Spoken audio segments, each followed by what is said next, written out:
Shalom, Israel. I'm Captain LeBron, Israelite school of the weekend, the commander GEN.YAHANNA. Invite all blacks to the meeting out to the 5th annual Fire Weekend. Shalom, Israel. Come to the Fire Weekend, man, in Chicago. Midwest Fire Weekend. You know how we get down. July 21st to the 24th, we're going to be in Chicago. Step back from the flames. You got a lot more to lose, man. It's under the Midwest Loss in set, captain for $13,000. July 21st, we got 12 children of behind with the scripture breakdown class, followed by Captain Tagaria and Captain Kapazov across the line radio. You know what I'm saying? We got the Bantu Festival coming back. We got the election coming. We're going to kick off the election with Captain Ash, Captain Kadazak, and Kazak Yad. It's going to be called Fort Columbus Camp. On the 24th of July, we're going to be doing the Black and Brown Unity Cookout. Shalom, Israel, to all my blacks, Hispanics, and Native Indians. From July 21st through the 24th, we're going to be holding the Midwest Fire Weekend. On July 21st, we hold a scripture breakdown with none other than 12 Shield General Muhammad from 6 p.m. to 8 p.m., followed by Cross the Line Radio. On July 22nd, we're going to be having camp on the Magnificent Mile from 11 a.m. to 5 p.m. And guess what? Commanding General Yohanna will be speaking at 3 p.m. We're going to be located at 401 North Michigan Avenue, Chicago, Illinois. After that, we're going to have the Before Columbus Came lecture from 6 p.m. to 9:30 p.m. located on 9909 Roosevelt Road, Suite 100. On July 23rd, you can catch us at the Bantu Festival from 10 a.m. to 10 p.m. We're going to be located at 1130 Midway Playtime Park, Chicago, Illinois. And then last but not least, we're going to be having the Black and Brown Unity Cookout from 12 p.m. to 8 p.m. located at Douglas Park, 1200 West 12th Place. For more information, call 708-299-5821. Again, 708-299-5821. Also, if you would like to help out and support this troop and brotherhood, go to the Midwest Fire Weekend Black and Brown GoFundMe account and make a generous donation.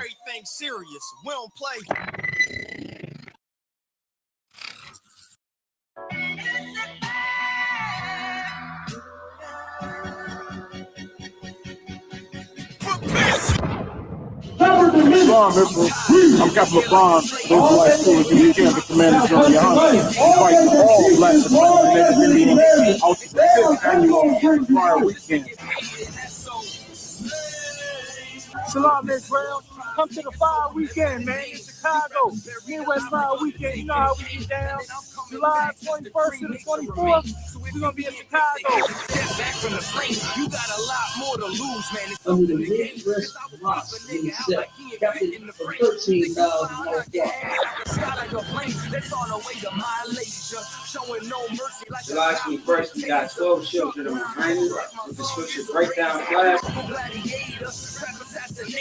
followed by Captain Tagaria and Captain Kapazov across the line radio. You know what I'm saying? We got the Bantu Festival coming back. We have the election coming. We're going to kick off the election with Captain Osh, Captain Kadazak, and Kazak Yad. It's going to be called For Columbus Day. On the 24th of July, we're going to be doing the Black and Brown Unity Cookout. Shalom, Israel, to all my blacks, Hispanics, and Native Indians. From July 21st through the 24th, we're going to be holding the Midwest Fire Weekend. On July 21st, we hold a scripture breakdown with none other than 12 Shield General Muhammad from 6 p.m. to 8 p.m., followed by Cross the Line Radio.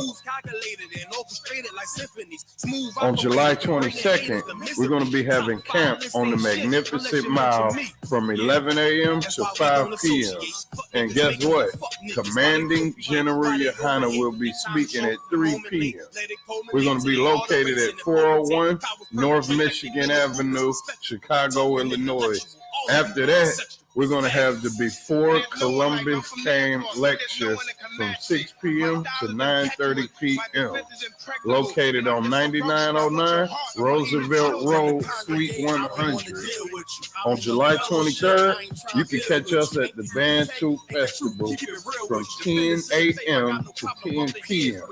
We're going to be located at 1130 Midway Place Park, Chicago, Illinois. And then last but not least, we're going to be having the Black and Brown Unity Cookout from 12 p.m. to 8 p.m.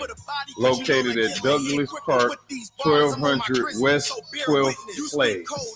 For more information, call 708-299-5821. Again, 708-299-5821. Also, if you would like to help out and support this troop and brotherhood, go to the Midwest Fire Weekend Black and Brown GoFundMe account and make a generous donation.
So they didn't hear anything. Shalom, shalom. Type 1 if you can hear us, all right? Let me know when you see a 1 up there, all right? We good now. We should look at that. Get it on. Should I not? We should look at that. So anything? We good to go? Can everyone hear us? Can you hear me? Say something. Clap it up. Let's hear it, all right? Once again, the water commanding General Yohanna will be here very soon. We'll hold it down for him. In the meantime, we have General I.S.U.P.K, General Hazayan, give him a hand. Officer Marah, Officer Yediah, right. Officer Zarwad, right. Officer Ibai. We'll rock it out tonight answer all of your questions, solve all of your problems, save all of your lives. We'll get it on tonight in the name of Yahweh Shai, Christ our King. Yediah, you're up with the stories. Wakam. I'm just hurt and mad. Mother of unarmed black man killed by police denied wrongful death lawsuit because of qualified immunity. After this, give me the story about Dwayne Wade and his son, if I could, all right? After this one. This is another story of an unarmed black man being murdered by the police, who had no gun, who was no threat to the police department at all, but yet he was murdered.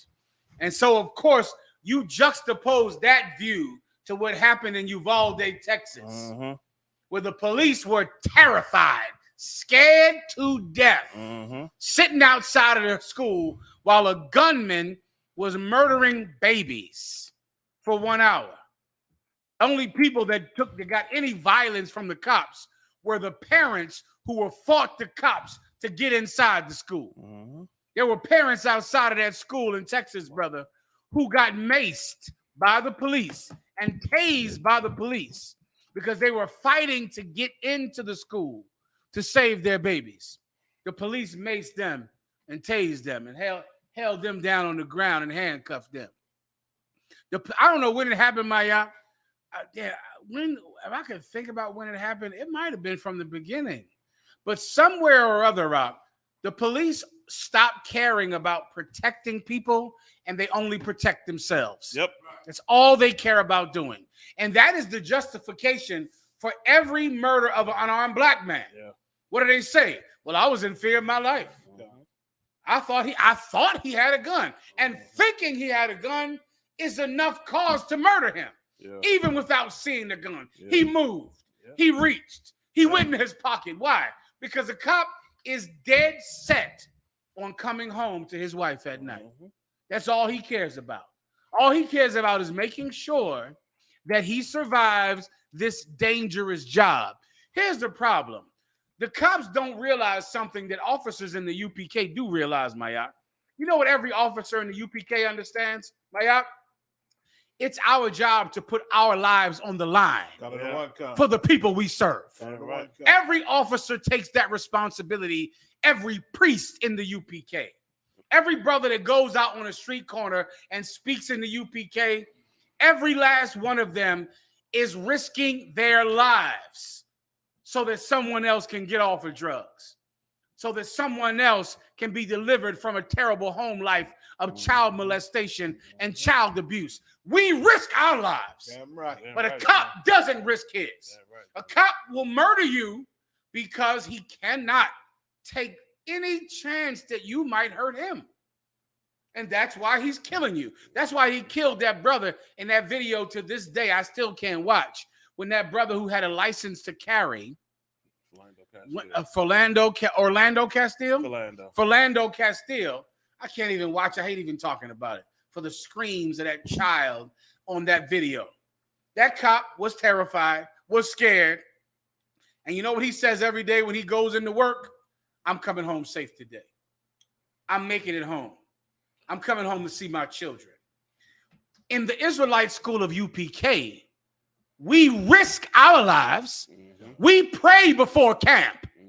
We say prayers. Am I wrong or not? Every camp, we pray, man. We pray that the God that sits in heaven will defend us and will protect us, because without him, we're not coming home after camp. We're not making it out of Times Square, New York, without God's help. We're not making it out of Chicago without God's help. We're not making it out of Hollywood Boulevard, out of Philadelphia without God's help, out of Texas without God's help. We're not coming home, man. Without him, we're dying that day. For his sake are we lambs to the slaughter. For his sake are we killed all day long. We do the jobs that a cop won't do. A cop murders you to protect himself. To protect himself. If I could, General, you know, what you said kind of hit home, because, you know, I did that statement for a period of time. And I remember once I got into the truth, you know, you have your roll call, you get your equipment, you get your car, your squad car, right? And every day I made it a point to where I got my car, and the first 10 minutes I pull off to a parking lot somewhere away from everybody.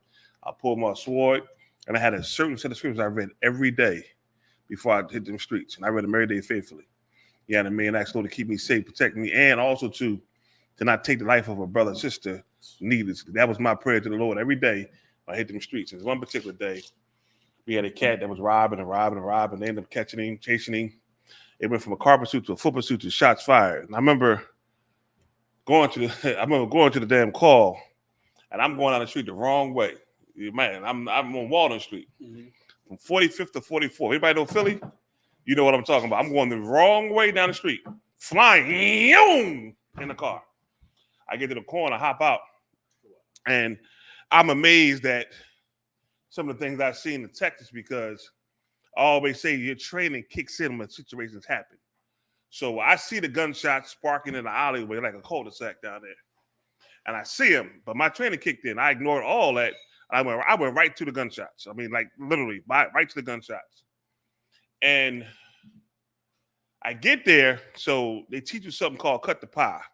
I'm cutting the pie to come down there, and I go to hit my flashlight. My flashlight was dead. There was like no light. So I pulled back out of the way real quick, and I snatched somebody else's flashlight. I did it again faster than the first time, and the guy was loading his ammunition. He had two guns. He was reloading again, right? To start shooting again, right? But when I put the light on him, they saw him, they got him, and getting locked up and everything. Now, mind you, when all this happened, all I could think about was training kicking in. Like, it wasn't even a care for my safety. It was training that kicked in. And two things happened to me that I thought about. One was that I knew my flashlight was dead the whole shift. I knew it. I just didn't go replace the shit. I didn't want to go back in headquarters. I said, fuck it, I just riding around. Mm-hmm. And when I got done, I went sat in my car and I called you, sir. I was like, shit. I'm sitting in the car and shit. Now, after all the adrenaline's going, it's like, now, god damn. I'm like, shit, I almost shot that cat. Fuck. Jim, yeah, what's up, Hans? I said, you would never believe what the fuck this happened to me and something. And me and you talking, I'm like stressing on the phone. I'm talking a mile, I'm flying off with a mile a minute. He said, Hans, he said, listen, man. He said, real soon the Lord gonna take you off that job, brother. Don't worry about it. I can't wait for it, because you ain't fit for that job. The job ain't fit for you. You're a prophet of the Lord. And very soon I was going off that job. Not too long after that, I mean months. And I was gone. You know what I mean? And I remember the feeling of almost took this cat's life. You understand? Like, it was like close. With him it was close.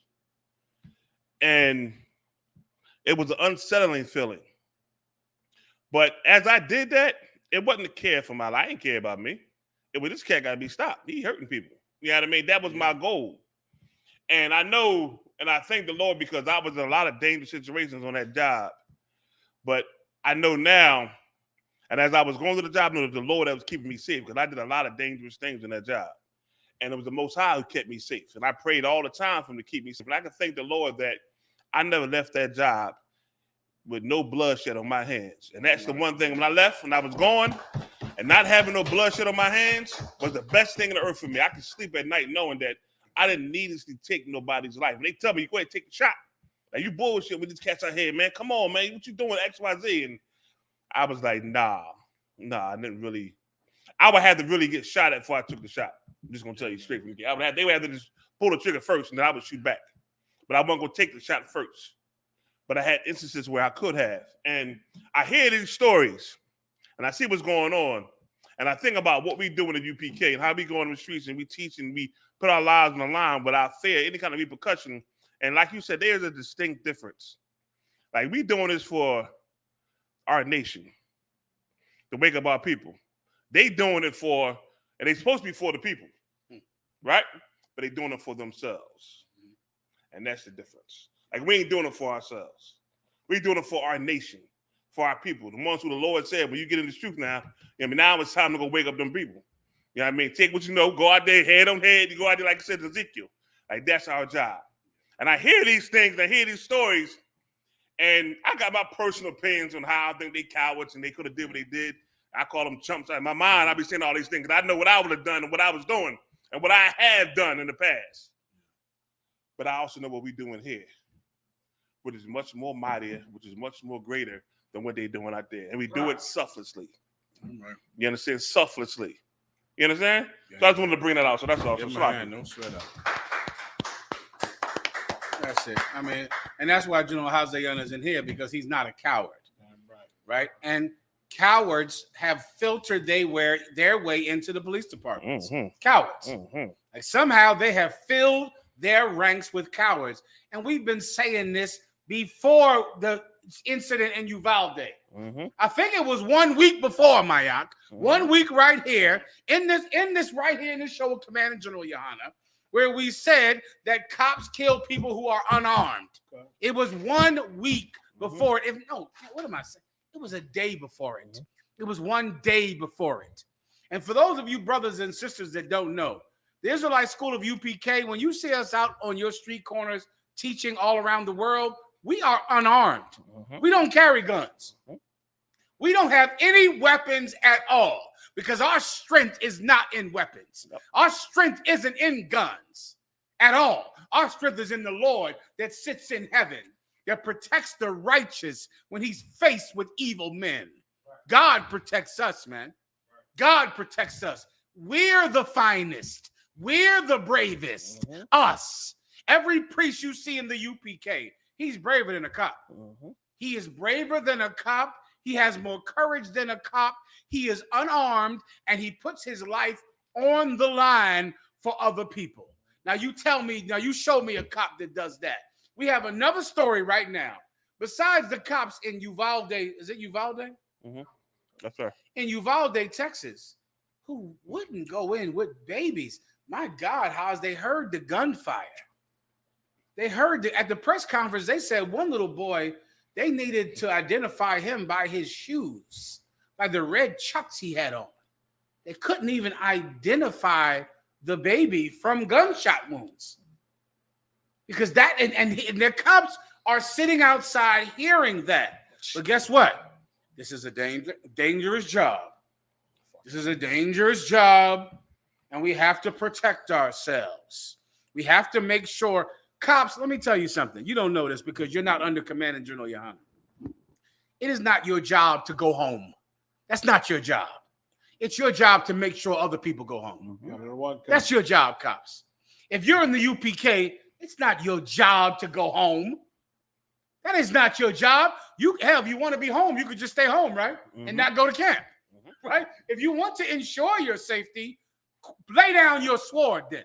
Get a computer job. Get a computer job. Lay down your sword, break your oath, and you'll live to a right old disgusting age, if that's what you want to do. Me, myself, I've chosen a different path. Damn right, General. I've chosen to risk my life. I count it to be nothing, to be something frivolous and something I could throw away for the sake of my nation. And that is what we learn to do in here. Cops, you don't learn that. Cops, you don't learn to risk your life. And that's why you're poor servants. And that's why the UPK, every officer in the UPK, you are excellent servants. You're the finest. You're the bravest, and give yourselves a hand. Right. And General, that's how, like you brought out before, like we talked about, that's proof that the police lie when they say they murdered us because they feared, because they was afraid, they feared for their life. That proof that that's a lie is all the times when they really had reason to fear. When they really fear, they step down, they stand down, they back up. They murder us because they're not afraid. That's when they murder. They murder when they know you're unarmed. Oh, he's a scary looking dude, but he don't have a rifle, so let's kill him. You understand? But when they know you armed and they believe you got body armor and they really afraid and really got a reason to fear, they stand down and wait this out. Let's get some direction. Let's call the sergeant. Let's sit there for 1 hour and let them kids get killed. And that's why, once again, I'm listening to the gunshots, hearing it right outside the door, and tasing parents. Did y'all hear about that? Yeah. They tased the parents. Mr. Carr, you heard about it. What they say? They was trying to go in there and give them the microphone. The parents was trying to go in there by themselves to go in there after their own kids. But the cops was stopping them while the cops was going in there and getting their kids and tasing the parents that were trying to get their kids. And from what I heard, one woman did get in and she heard the gunshot. She went and got her daughter and then heard the gunshots in one area and darted to another class to help save them because she knew the shots was over here. She was braver than the goddamn police listening to the babies being murdered. She went in there, saved hers, and then went to rescue the others that was away from the gunshots, man, while the police just stood outside and listened. Listen, man, if you want to be brave, you got to come into the UPK. Yep. You're going to have to do it. You're going to have to do it. I mean, the cops get all of the movies are about cops. Well, they do make a lot of movies about us. I've seen that recently. Yeah. They do a lot of movies about the UPK. They give us no credit for it, but of course, that's you on the movie. Yeah. Right? But all the movies are about cops. Cops get all the accolades and all of the praise. And of course, all of the strippers love the police. I understand why you became a cop. But brave men coming to the One West stop. Brave men coming to the UPK. Brave men follow Commandant General Yahanna. Brave men are unarmed and risk their lives so that someone else can get off of drugs, so that someone else can survive. Come on, Marah. If I could, sir, just to add on to what y'all was saying, sir, just another witness, another testimony. I do the Uber as a slavery. So cat came in, you know, and I forget what he does. He was like a travel agent, but he said his best friend is a police officer, like a chief police officer. And he said, I forgot how we got to the conversation, but he said, yeah, man, you know, he called me. He told me to watch where I go, you know, and that if I'm going to go into certain areas, call him before he goes. And I was like, well, why would he say that? He was like, because certain areas, they don't want to do anything because if they shoot somebody, they feel like they're going to go down for it. He said, so they just don't come. He said, so if you get robbed, nobody's coming. Then he said, in other areas, they say, oh, well, we outgunned in this neighborhood, so we're not coming, which is ridiculous. So it's like, if you're not outgunned, then you will go. But if you shoot somebody, you don't want to get pinned for the evil that you might do. Well, and that's what happened after Greg, what's his name, George Floyd. The police just stopped coming to crime. They just stopped coming to crime in Baltimore. They just stopped coming. And then, of course, the people plead with the cops to come. The cops say, no, y'all don't appreciate us. Y'all trying to get us in trouble, so we're not coming. So now, right now, crime is rampant in America. You can walk into the Rite Aid and just walk out with everything. No one does anything, which now people are begging the police to come and enforce the law. This happens every 20 years. Every 20 years, I've seen it in my short time on this planet Earth. The police go beat the hell out of everybody. Then people get sick of getting their jaw broken. Then they tell the police to stop. The police stop. And then the police don't ever show up, don't ever come no matter what. Then people say, we need more police. Police, please come back. Then the police come back. And guess what they do when they come back? Who wants to blow my mind? Break every jaw of everybody that they see. All the time. And then guess what people say? This is too much. The police got us. Enough of this. Here's the truth of policing. I'm going to tell you this for the last goddamn time. Here's the truth. The only way the police can do their job is if the law does not apply to them.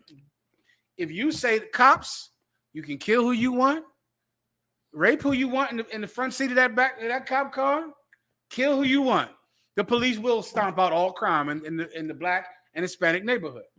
If they have free reign, and if you will not arrest them, if you will not investigate them, then they'll stop crime along with committing a great portion of crime. But if you try to ask a cop, well, listen, cop, could you stop crime but just not commit any also? The cop says, you bastard, you unappreciative. You don't appreciate my police force. You hate the police. You defund the police. You don't believe in the policing, and I'm not coming. And then you're going to beg the cops to come because they're stealing everything in your neighborhood. Me, myself, I've chose to follow Command and General Yahanna. Damn right. And I'm out of that. I'm out of telling the police to come and telling them to stay away. Yep. I just get out of it. People in the world do whatever they're going to do. That's it. Me, myself, I serve God. Yes, sir. I know that God looks down from heaven and he will protect the meek. He'll protect those of us who don't get protection from cops. Yep. He'll protect us. He'll protect us who don't have anything but one another. That's right, General. And what I've found, brother, is that protection works. Ooh-wee. It works something good. It works in the courthouse, the police house, and the hospital. Yeah. Now, y'all, it works. It works everywhere. That protection, Mirage. You had your hand up. Oh, Salakis, if I may, what you said, it jogged my memory to what he said. The way he described what you just said, the cops being able to be criminals. He said, yeah, he said he was quoting his friend. He said, yeah, because we're gonna do what we're gonna do. And if somebody get pinned up, then So basically, like, if I ain't got the freedom to be the criminal I want to be, I'm not coming. They're not coming. That's the key. Like, if you just leave them alone, don't investigate them, don't ask them questions, but just thank them for being there. They'll stop crime. And they're going to beat you in the mouth when you're sitting on your step too. When you dare to sit on your front step, you're getting your jaw broken. Now you got to take that jaw broken. You got to take it, and you got to say, "This is the price of safety. The price of a safe community is innocent people getting beat." You got to, like what they say, Mayat, you got to break a few eggs to make an omelet, right? So some brothers might have to get their ass whipped. Some people just sitting on their step. Some Mexicans who are just driving are going to have to get beat to death. Oops. We're trying to keep the community safe. Now, if you can take that, you can have clean streets and no crime at all. You die. If I may, sir. Some of us just got to, take that firebomb because we don't want to pay that PICO bill. Break that down. Come on. You had something you want to say about it? Oh, if I may, sir.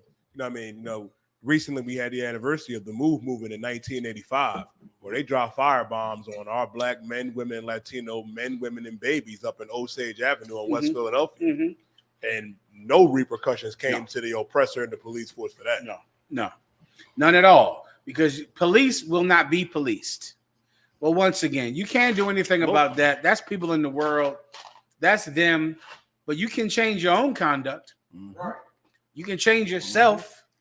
You can correct yourself.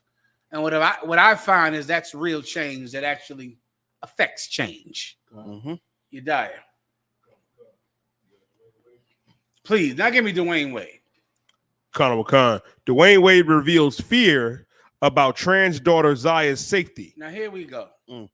Now show me Dwayne Wade's transgender daughter. Transgender daughter means it's a boy, but a boy living as a girl. And put the picture up and then tell me what Dwayne Wade said about his transgender daughter. Go ahead. Colonel Khan. Dwayne Wade shared his fears on his transgender daughter Zaya's safety in a world that often proves fatal for the trans community. Dwayne Wade is afraid. Things like this just make my head explode. Dwayne Wade is afraid because he has a transgender daughter.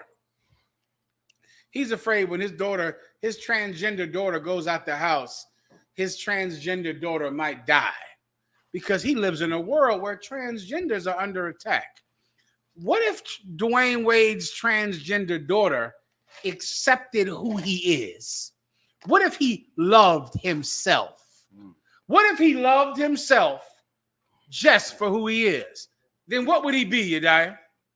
He'd be a what? A black boy. What in the hell is getting killed more than black boys? Are you telling me that you're afraid of your transgender daughter getting killed, but you wouldn't be afraid of your black son getting killed? How many transgenders have the cops killed? I'll let you Google that for a second. I'll pause. Give him a second. Just give me the numbers on the transgender. I'm sure it has to be 100 at least. No, I'm sure it has to be 10. I'm sure it has to be 1. Right? Can you find one transgender that was shot by the cops? Is that why they killed Trayvon Martin? Because he was switching? Because he had lipstick on? Huh? Can anyone find any transgenders killed by the police? I'm gonna pause for a second.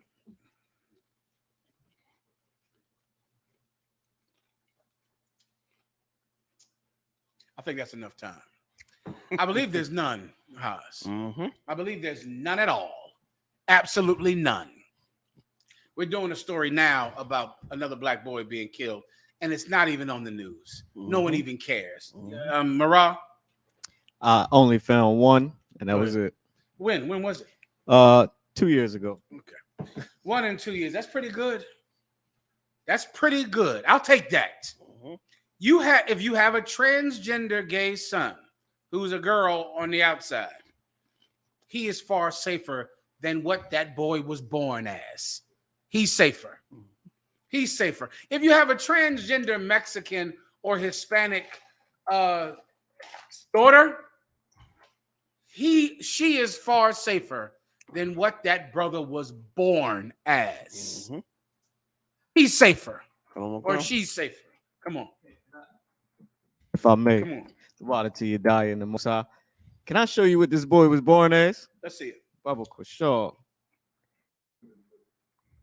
It's him right here, sir. Yeah. Let me tell you something, Dwayne Wade. That is who is going to get killed. Yeah. Him. That boy in that hoodie is going to get killed. How do I know it? Because that's what Trayvon Martin looked like when he got killed. He didn't have lipstick or high heels or a purse. He got killed because he was a black boy. Black boys, Hispanic boys. That's who the police harass. That's who they pull over in cars. And that's who our oppressor murders. Not transgenders, but black boys. Maybe some black boys are so terrified of being black boys that they decide to be something else. Maybe they see it's a little safer to be something else. Yeah. More accepted to be something else. Marah. If I may, sir, maybe the dad is so scared that he wants him not to be a boy. Yeah, if I maybe could, his father posed for this picture on Ebony magazine, which is a historic. I didn't know they even still made Ebony. Do they still make that Jet magazine with that centerfold? You know what I'm talking about, my y'all. I know y'all know. They don't know. Y'all, these men know a bit. Ooh-wee. Someone sent me a couple of those. But listen, Ebony magazine was another prominent magazine back in the day. And Dwayne Wade is posing on Ebony magazine because Trayvon Martin got murdered. And he's posing with 2 of his sons who could be murdered because they look like Trayvon Martin. Because they dress like Trayvon Martin. Not anymore. Right? His son doesn't dress like Trayvon Martin anymore. Right? Not anymore.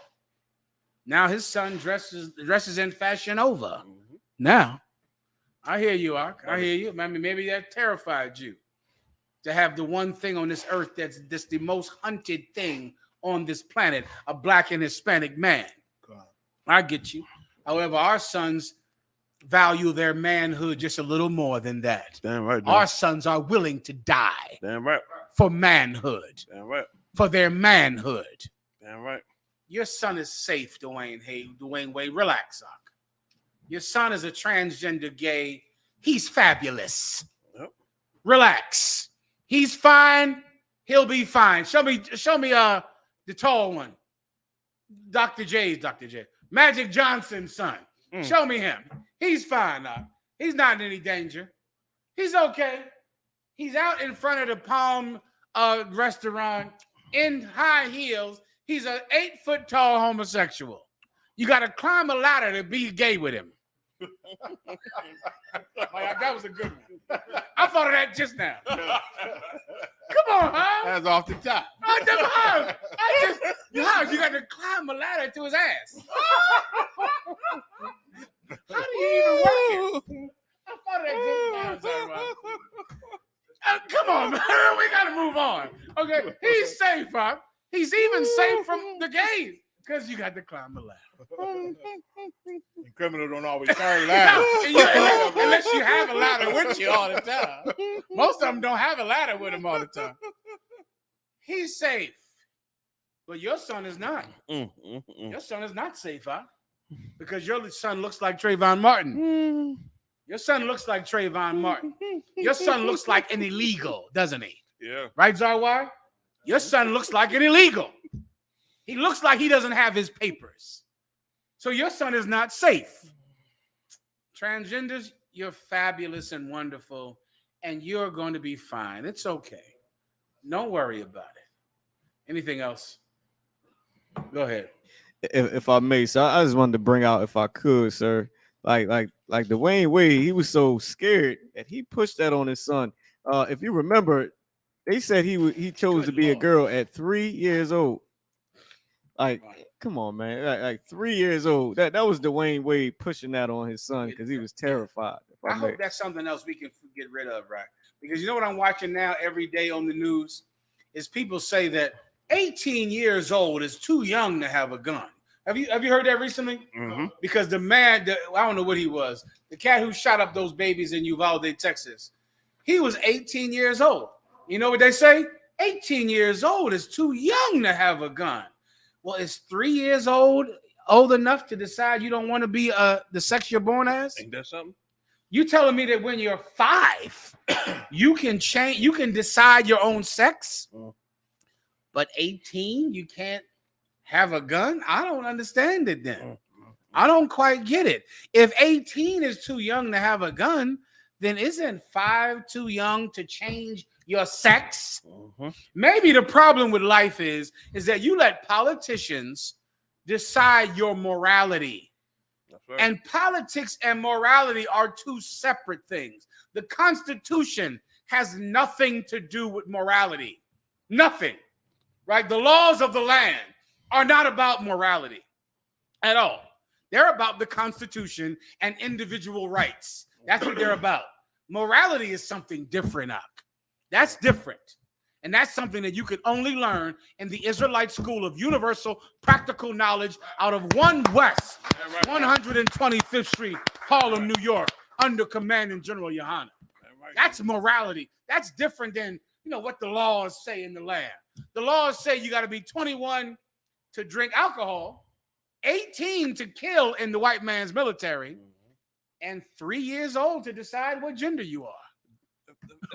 I believe that's right? Come on. You're so right, because they talk that by 18, but 18 you can go in the military. 18, 19, you go in the military, learn how to kill. I did. But you can't have a beer. Yeah, I'm not going to have a beer. You can't drink? Listen, my pops said, I'm going to give you a beer, man. You done went to the military. I came over boot camp. Yeah, you're a man now. I was like 19, 20. You can't have a beer. But I can have a beer. He gave me a beer in the house. We can't go out and have a drink, and I'm still too young. But I can go learn how to kill all kind of ways. Right. Yeah. You understand? Like, it's crazy. You could have your penis cut off at 5. Ain't that something? At 5 years old, you can tell your parents, I'm deciding to be a girl, and have gender reassignment at 5. Don't try to make sense of this. It makes no sense. No, don't, General. It's about the Constitution and rules and politics and things that really don't make any sense. But morality always makes sense. Morals make sense. Morals make sense. Parenting makes sense. Kindness, generosity, that makes sense. Bravery, courage, hospitality, those things make sense. This does not. Nope. You die.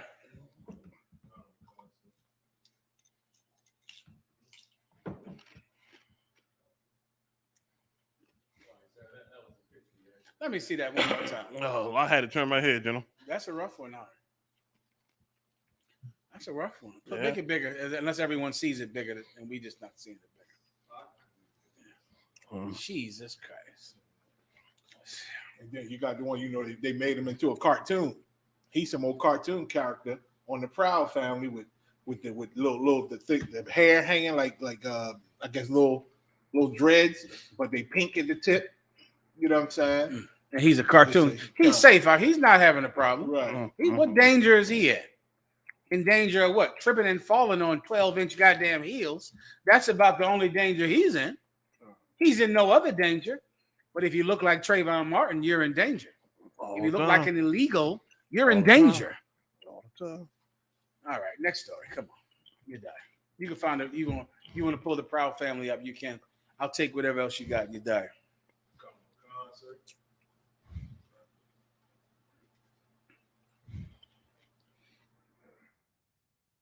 A woman at the center of trouble's brutal murder breaks her silence. Select it. Okay, this I need a breakdown on because I don't know anything about this. I know I heard that there was some rapper who got killed in some type of love triangle.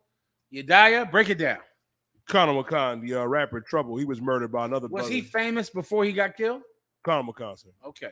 What song did he make? I didn't really listen to the brother. Sir. No sweat. Go ahead. Conor McCon. But he got into it with his other brother who killed him because he was messing around with his woman. I got you.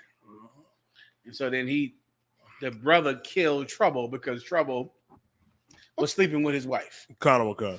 Okay, and it was a big story because Trouble is famous. Is there any more to the story? Conor McCon, sir. Go ahead. Conor McCon. It says the murder of Atlanta rapper Trouble sent shockwaves throughout the hip-hop community and beyond. The 35-year-old artist was asleep in a woman's bed when her ex-boyfriend broke into her apartment and shot him in the chest, killing him. Yikes. Go ahead. Conor McCon, sir.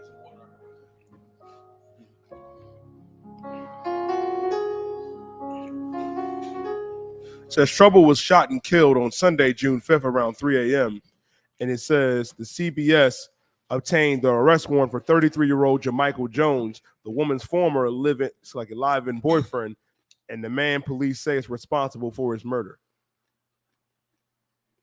And this is a big thing in the Black and Hispanic community, this cat getting killed. Is there any more you wanted to bring out about it? Oh, Salak. Go ahead. Okay, so this is a rapper that got killed. These things happen all the time, of course. I don't think we did that story about that other rapper, the Water Warrior. That rapper getting charged with a RICO case. Did we ever do that one? Young Thug. Yeah. We didn't do it. Okay, that's another story. We'll break that down if I could. Before we go to Young Thug, can I bring something out about this here? Mm-hmm. This is the key. Like, y'all got to understand why the UPK is the way we are. And while we uphold the rules and the regulations of the Lord and the thing that was handed down from the seven heads of command, GEN.YAHANNA down to us now. If you decide to go have sex with somebody, y'all together forever. Ain't no getting out of that, man. Because a woman may feel like she done fell out of love or XYZ. She think now she can go do what she want to do. And that brother, out of foolishness, think he can go do what he want to do with her, knowing she was just with somebody else. The Lord gave us certain rules, and he told you, if you break these rules, there are consequences for that, man. You understand? Very hard and harsh consequences. Now, give me Proverbs, the 6th chapter. Because a lot of you so-called Christian Israelites teach the same thing the Christians teach. That if you ain't unequally yoked, you can go ahead and leave your husband. Y'all teach that. Chase and tell. You understand? Chase and tell. The Lord done gave you and warned you about this here, man. About that chase and tell. And you take to somebody else's that ain't yours. That ain't hers. She belongs to that man she's having sex with, period. And the Lord said there's a repercussion. I remember one time I was working at that old slave I had, and I went to learn how to fingerprint, right, a crime scene, right? I got certified on doing that, right? Mm-hmm. And it was a crime scene where this cat, this cat must have been Spider-Man. He climbed up a wall that was like a solid wall. He climbed all the way up to the ex-girlfriend's window. Climbed through the window, caught her and a new boyfriend in the bed, and killed both of them with a knife. And when I say that scene looked like a Freddy Krueger, Jason, Michael Voorhees all put together, it was so much blood. He caught her in the bed, got her chopped up. The boy was trying to crawl down the hall because he had got him a couple of times. Mm-hmm. Caught him in a hallway, and it was horrendous. I mean, it was terrible. And it's still sticking in my head, that image of all that blood from that gory killing. Like, the Lord don't play, man. You understand? The Lord don't play. And here we teach, if your woman horn you, walk away. Don't take her back. Don't take her back. Walk away from her, man. Let the Lord deal with them too. But you in the world, it's going to happen. You got that scripture I'll call for, brother? Read. Proverbs 6, start at verse 32. The book of Proverbs, chapter 6 and verse 32. But whosoever committeth adultery with y'all know what adultery is? That's when a man sleeps with a woman that has a man. That's adultery. Now, if she ain't had nobody, even though he might have had somebody, that's not adultery. But adultery is when a man sleeps with a woman that has a husband. Go ahead. But whoso committeth adultery with a woman lacketh understanding. Mm-hmm. He that doeth it destroyeth his own soul. Keep on going. A wound and dishonor shall he get, and his reproach shall not be wiped away. Go ahead. Verse 34. For jealousy is the rage of a man. You see that, man? Jealousy. These cats get jealous over their women, man. You know what I mean? That's them. That's a part of them. And they feel some kind of way about that. You see it all the time. He thought because he was some so-called rapper that rap about being tough and all this kind of stuff, he was absolute from that. No, homie. That cat didn't care about none of that. The jealousy, man, started eating up inside of him. Go ahead. He will not spare in the day of vengeance. And when that jealousy got in, that rage got in him, he came in there and killed her and killed him. That rage consumed him, man. The Lord said it would happen, and it did happen. Keep on reading. Verse 35. He will not regard any ransom, neither will he rest content, though thou givest many gifts. Damn right. You can't pay your way out of that. He ain't trying to hear that, man. All he knows is that you laying right to his woman. That's all that matters. You understand? So now he didn't act it on him. Y'all better learn how to change our lives, man. And this is one problem. I was talking to a brother today about this here, man. Y'all brothers better learn how to tell a woman no. Like, what's wrong with y'all, man? You can't turn down a woman and tell her, no, I can't deal with you because of X, Y, Z. Like, what's wrong with y'all? Y'all that weak? You can't tell a sister no? Learn how to turn something down all the time. Stop taking it because she's smiling in your face and complimenting you all the damn time. You act like a silly woman. Learn how to say no sometimes to these sisters, man. Knowing what they're going through. Reject them sometimes. It just might save your life and hers. Damn right. Have some discipline for that ride. Give Hans a hand. Have some discipline for that ride, man. Control it. Don't let him control you because he will get you 6 feet under the ground. Because now you got one brother dead, one brother going to jail, and she going to be blowing a new ride today, yesterday. She's going to be blowing a whole new ride. You understand? It's like without laws, and once again, the I.S.U.P.K, without these laws that the Lord give us, like GEN.YAHANNA brought out earlier also, we have no morality. We don't look at our brother with value, and you go sleep with his woman, man. Proverbs 5th chapter 2, how it's going to the strange woman, man. Said her lips, the lips of a strange woman drop as honeycomb, man. You know what I'm saying? And her mouth is smoother than oil. Don't listen to them sweet words in that pretty mouth. She ain't your pretty mouth. Damn right, sir. She don't belong to you. You understand? Scriptures say, remove thy way far from her and come not nigh unto her door. Come not nigh the door of her house in Proverbs 5 and 8. You understand? Because you're going to end up dead. You understand? It'll drive a brother that, with no discipline and don't know any better. He love his woman and he want blood, man. When you touch his woman, rightfully so. Yeah. You understand? Yeah. And I thank the Lord for Commander GEN.YAHANNA to teach us and train us. You understand?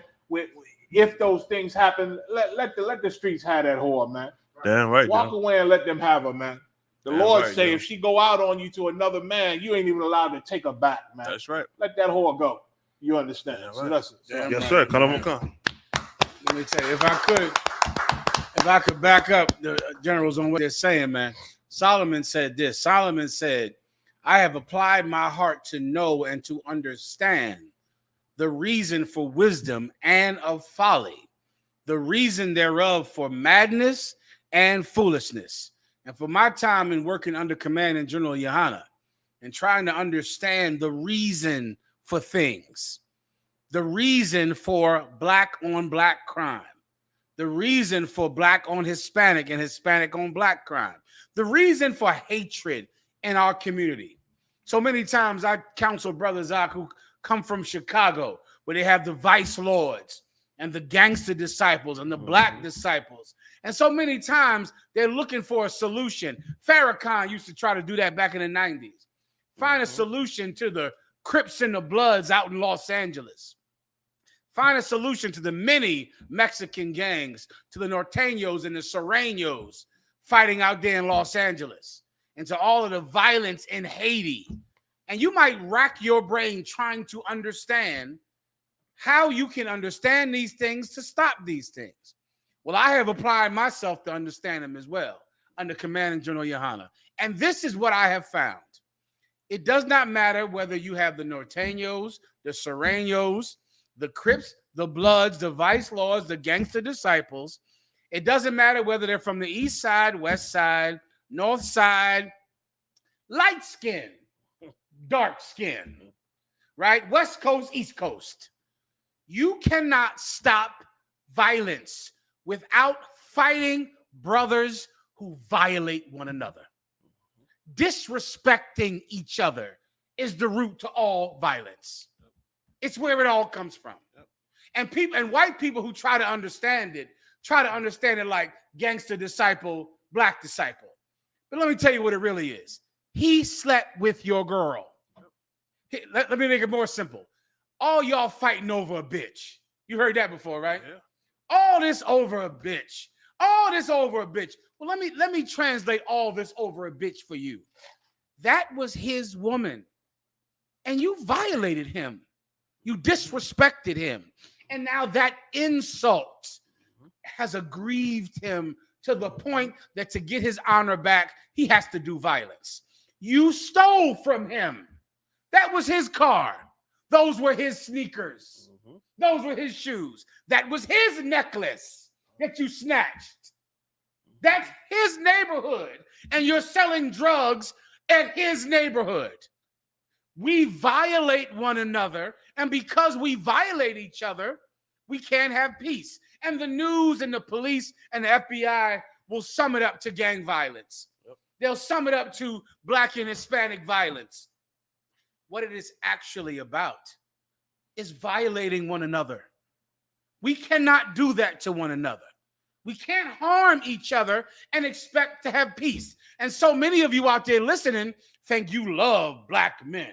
Oh, you power to the people, aren't you?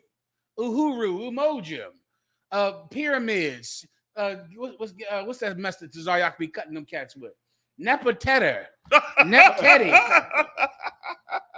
Well, if when you meet that girl and she says she has a boyfriend, if you continue to talk to her, you don't love black men.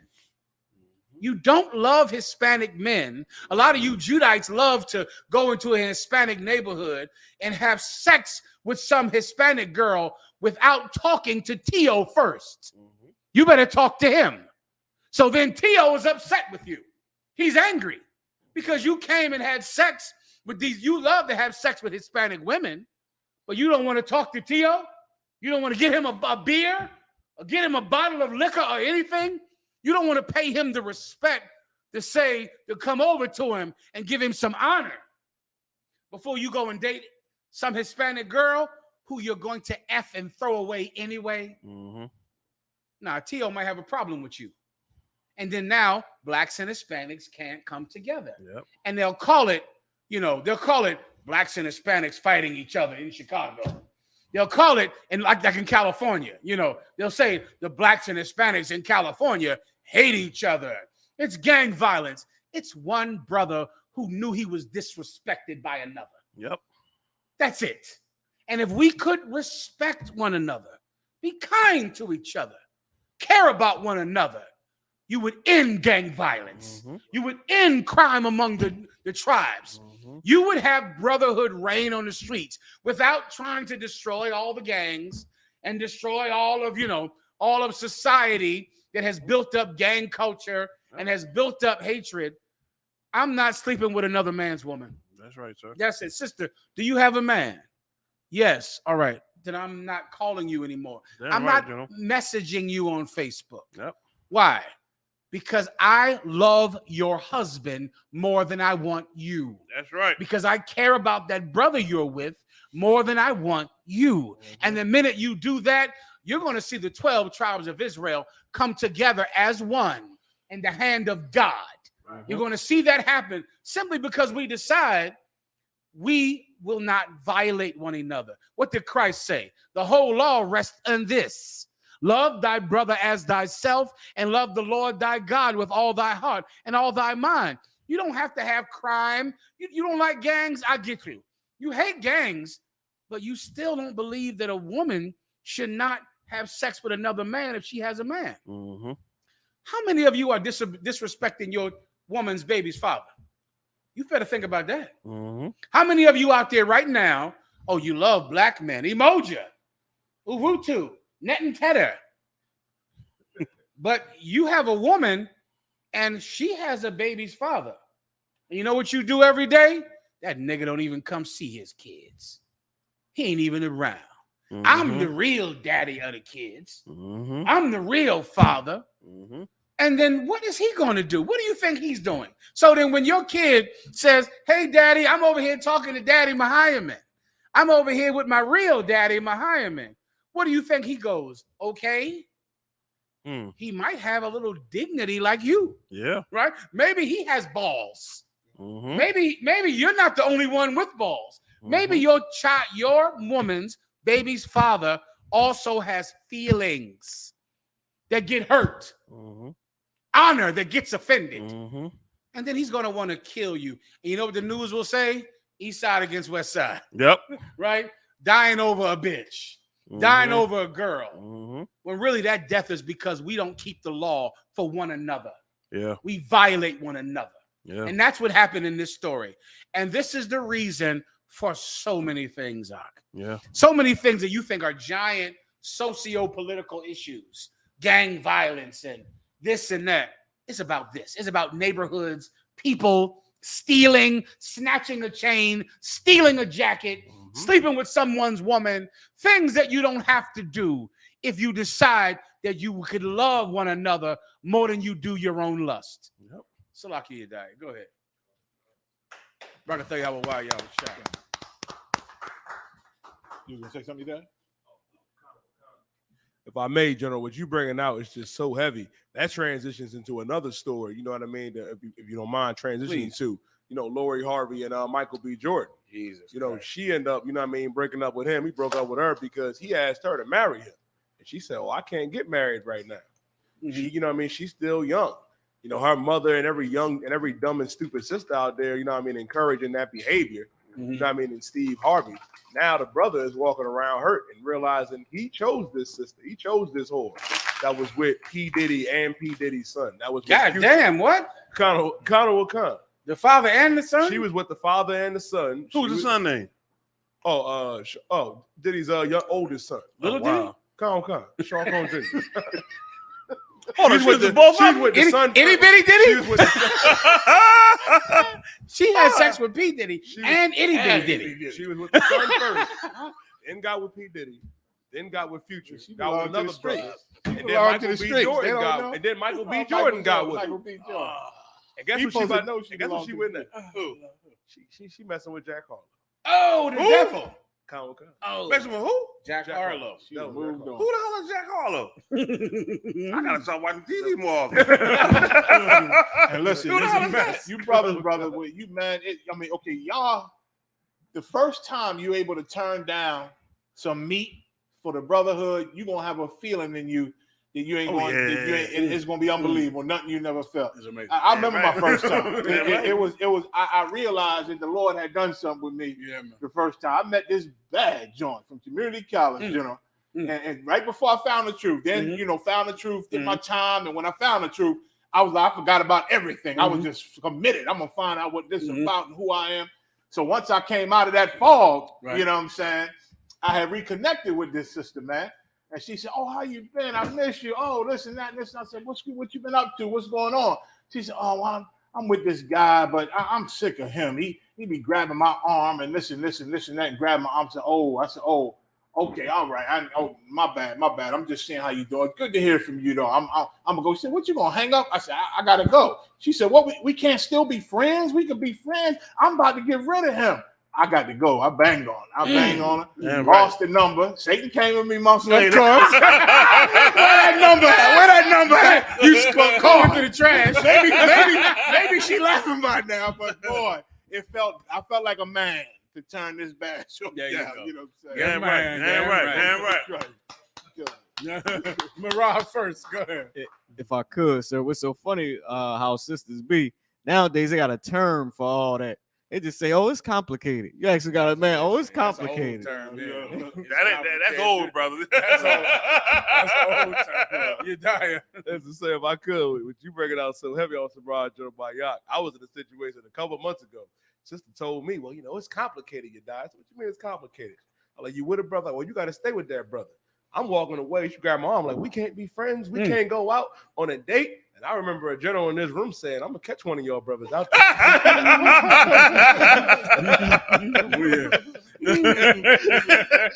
Oh yeah. And if I could, I want to let y'all brothers know something too, right? Women know what they doing from the gate. And they don't when they try to do that, they mean they don't really respect you. Yeah. And they ain't got they think of you as nothing when they do that. And you fall for it. And they try it with you because they think they can get over on you. You understand what I'm saying? Like you got to have a little bit more morals, a little bit more dignity about yourself, man. You understand what I'm saying? Learn how to tell them no. You know what I mean? Getting them draws ain't everything in life all the time. You understand? You gotta, and let me tell you, if you get the wrong, GEN.YAHANNA say it all the time in class. You get the wrong one in your life, 2 o'clock in the morning. Slocky said the cops here. Oh, yeah. The cops here at the house. Yeah, she tried to hit me. I had to push her off of me. She got a cut and scratch. They trying to take me to jail. Yeah. Or so-and-so done got locked up fighting with his woman. We got to get him bailed out. That's going to be your life. Or child support for the next 18 years. Because you decided to choose the wrong one and being led by the wrong part of your body, man. Yeah. Learn how to have some discipline, man. You know what I mean? Learn how to have some gumption about yourself. Learn how to turn some things down. Focus on what you got to do for the Lord. The Lord will send you a right sister in due time. You know what I mean? But take your time with these women out here, man. They will destroy you and destroy everything about you. And they're not going to care. They ain't going to give 2 cents about you. You know what I mean? And on to the next one, like JD said in the song. On to the next one. And if I could, I was at Michael B. Jordan. I remember him from other stories we've done. Yeah. Where he was just constantly having sex with white women. Yeah.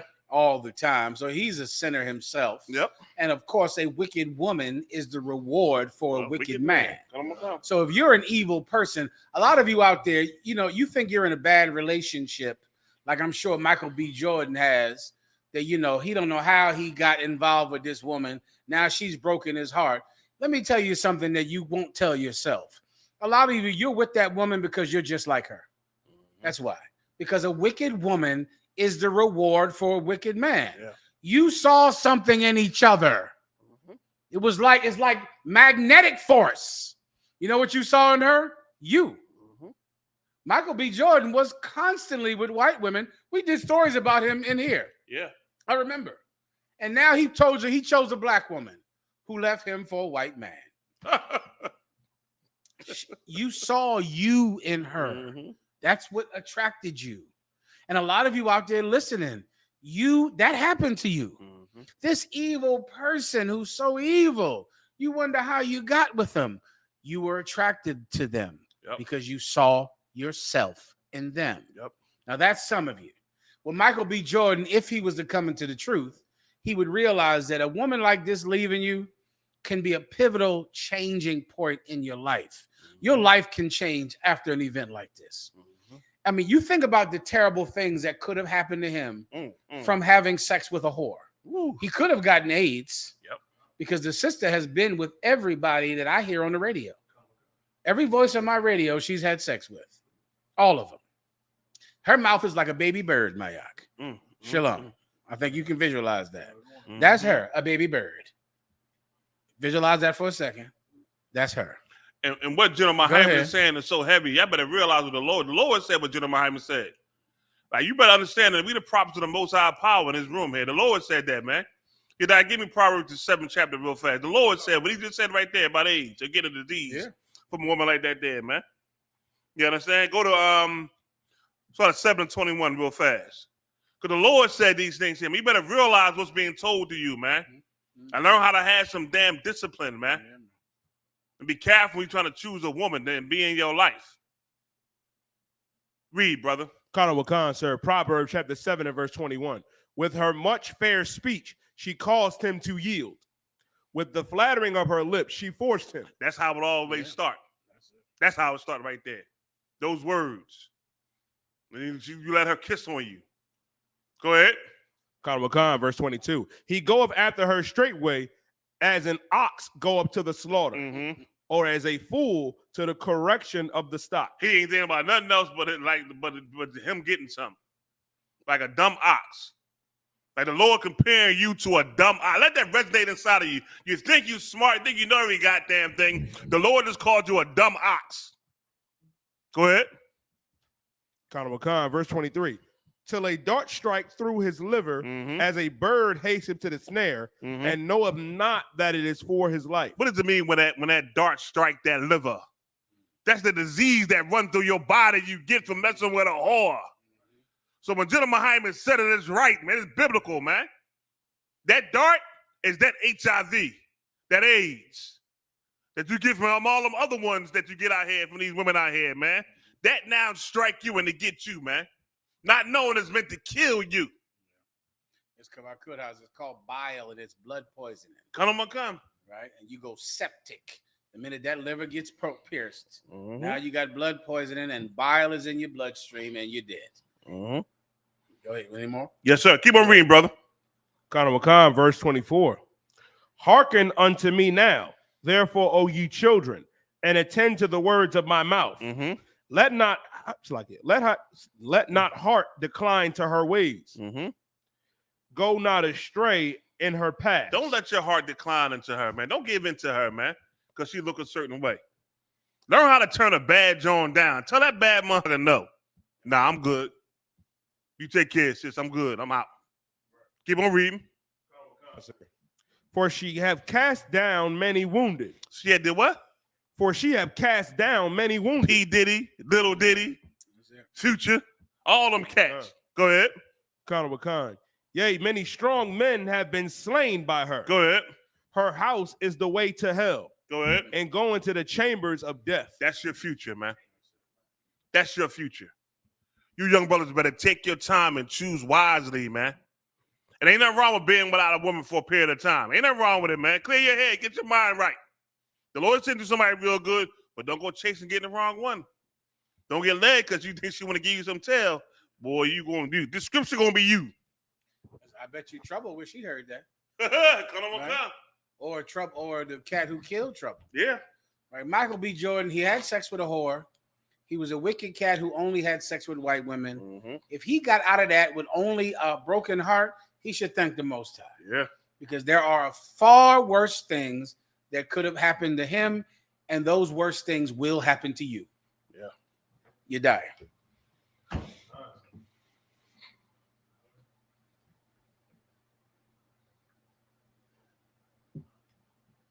Whenever you're ready.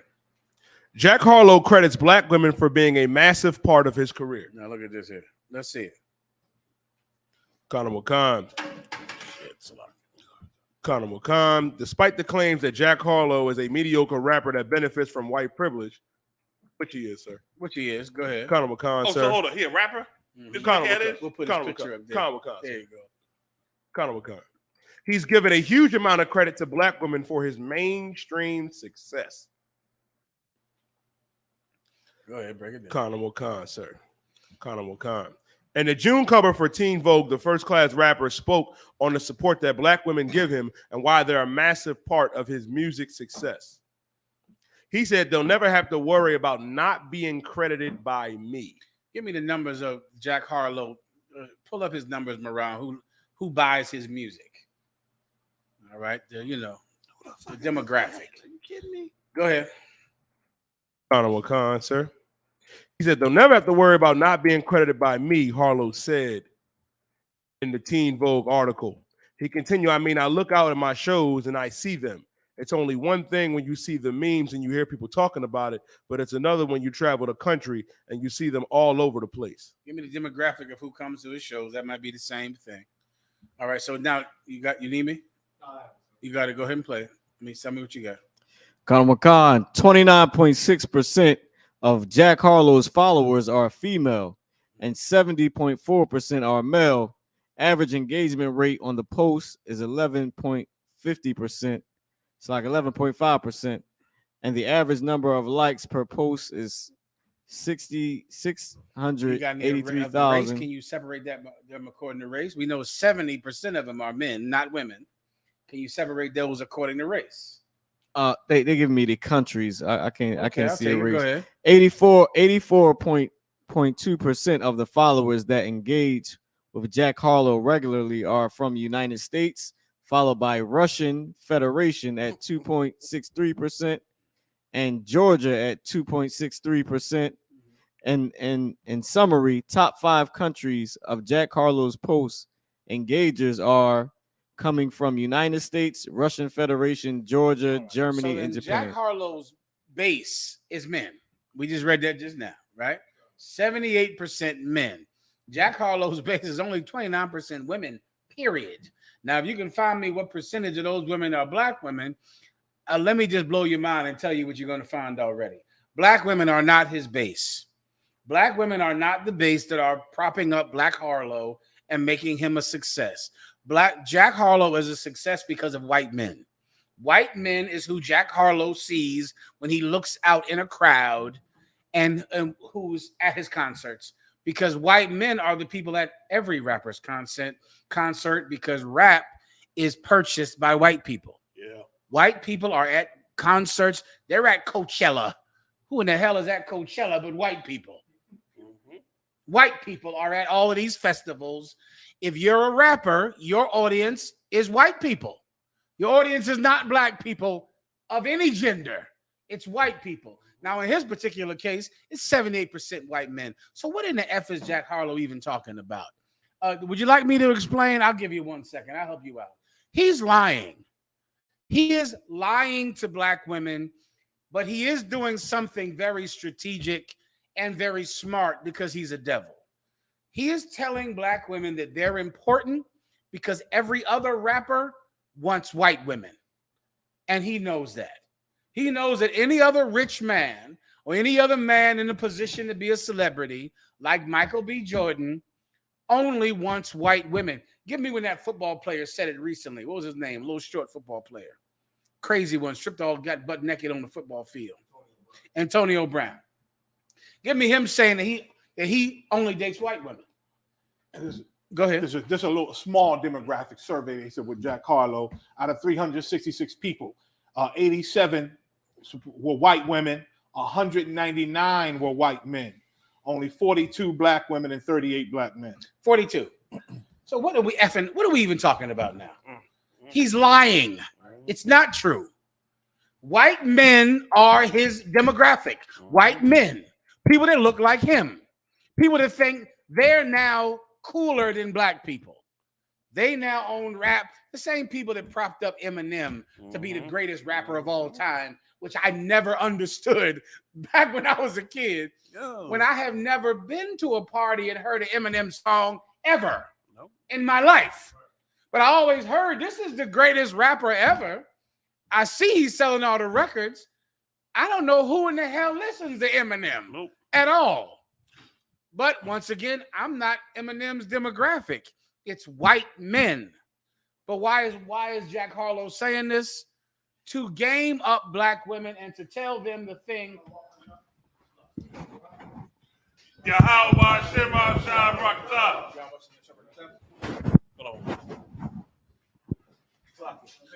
Go ahead. Don't forget that Eminem also said this. This is Eminem's actual rap lyric. He said, use black music so selfishly. Use it to get myself wealthy. Oh, geez. But listen, I seen an interview with him one time, right? When the cat said he learned how to rap from Tretch from Naughty by Nature.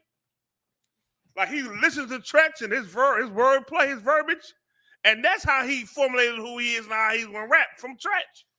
Like, are you kidding me? I mean, white people have done this forever. They did it with jazz and rock and roll. Eminem. They did this with jazz and rock and roll, and this is done 1,000 times, right? But to understand why he said it, it's an insult to black men. That's the point. Yeah. The point is, if you're a black man, you know you never give a compliment to black or Hispanic women. You don't want anything to do with them. Part of the reason you got famous is so you didn't have to have sex with black women anymore. That was the perk. So you could trade up from women that look like your mother and your aunt and the around the way girls and the home girls, and now get a woman who is white. That is what every black or Hispanic man wants. So now Jack Harlow is insulting you because him being a white man, he now will say he's the one that actually loves black women. He's the one that really cares about you. It's an insult to black men, and that's all the hell it is. And Jack Harlow is terrible, and I've never even heard him. And look, Meek Mills even said it on the song. He said, he was bragging how, he got foreign women and foreign cars. That was one of them. Come on, man. It's like a step up. It's been around, I think, since Jack Johnson in the 1920s. I think Jack Johnson got arrested. They made a whole law to arrest him for taking white women from state to state because it's the reason for wanting fame. So that you can get a white woman. So now Jack Harlow is saying he loves black women. Black women are who he sees at his concerts. Jack Harlow has seen maybe 10 black women at his concert in his entire goddamn life. That's it. Come on, you die, please. What you bringing out, if I may, sir, what you bringing out is just so heavy. You got a lot of NFL players that feel that way. Robert Griffin III. We just did Ricky Williams, about a week ago with him looking like he just got bought off an auction. You don't have the Orlando Brown. What's his name? Antonio Brown had a tweet that said, I remember this vividly, sir. Antonio Brown made a tweet in 2020 that said, no more white women 2020. Yeah. And then he's trying to give him up. And then about an hour later, he on live talking about I lied, yo. I saw him on some show that came on my feed where he was on some show saying how he only dates white women. This happened like a month ago. But I don't have to pull this history up. Everybody knows this. This is constant all the time, every goddamn day. Yes, this is who Jack Harlow is insulting because he knows that black and Hispanic men publicly hate the thought of being rich and still having sex with a girl who looks like your mother, who looks like your family member. And so, of course, Jack Harlow will say this idiocy, which is a lie and not true at all. All right. We good to go here?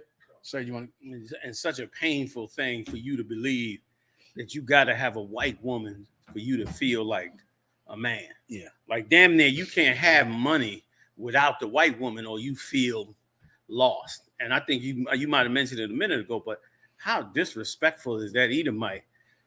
He's in essence saying that the black woman is a dumbass, that he can just gas her up and tell her any stupid thing and she'll just believe it. There's probably something on his next album about it so that he can get it out there. Once again, the propaganda just works so well on us. You know what I mean? And which is why black men and Latino men got to act like they know that these women and children are ours. They belong to us. You know what I'm saying? And let me tell you, and we need some real help with them. These brothers out here, man, they're struggling. And a lot of brothers would make the right choice if they had a sister working with them. You know what I mean? Like you making bad choices on women, it hurts you so much when you need so much help right now.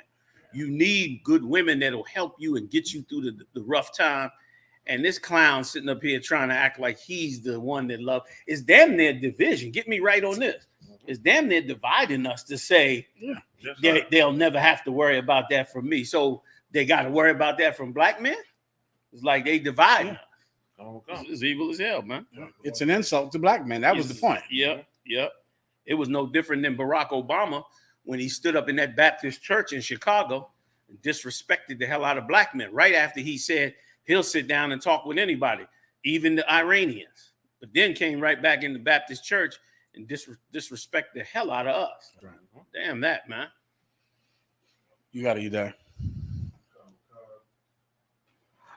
Idaho officers getting death threats after arresting 31 Patriot frontline white nationalists near Pride event. This was a big story, sir, about here.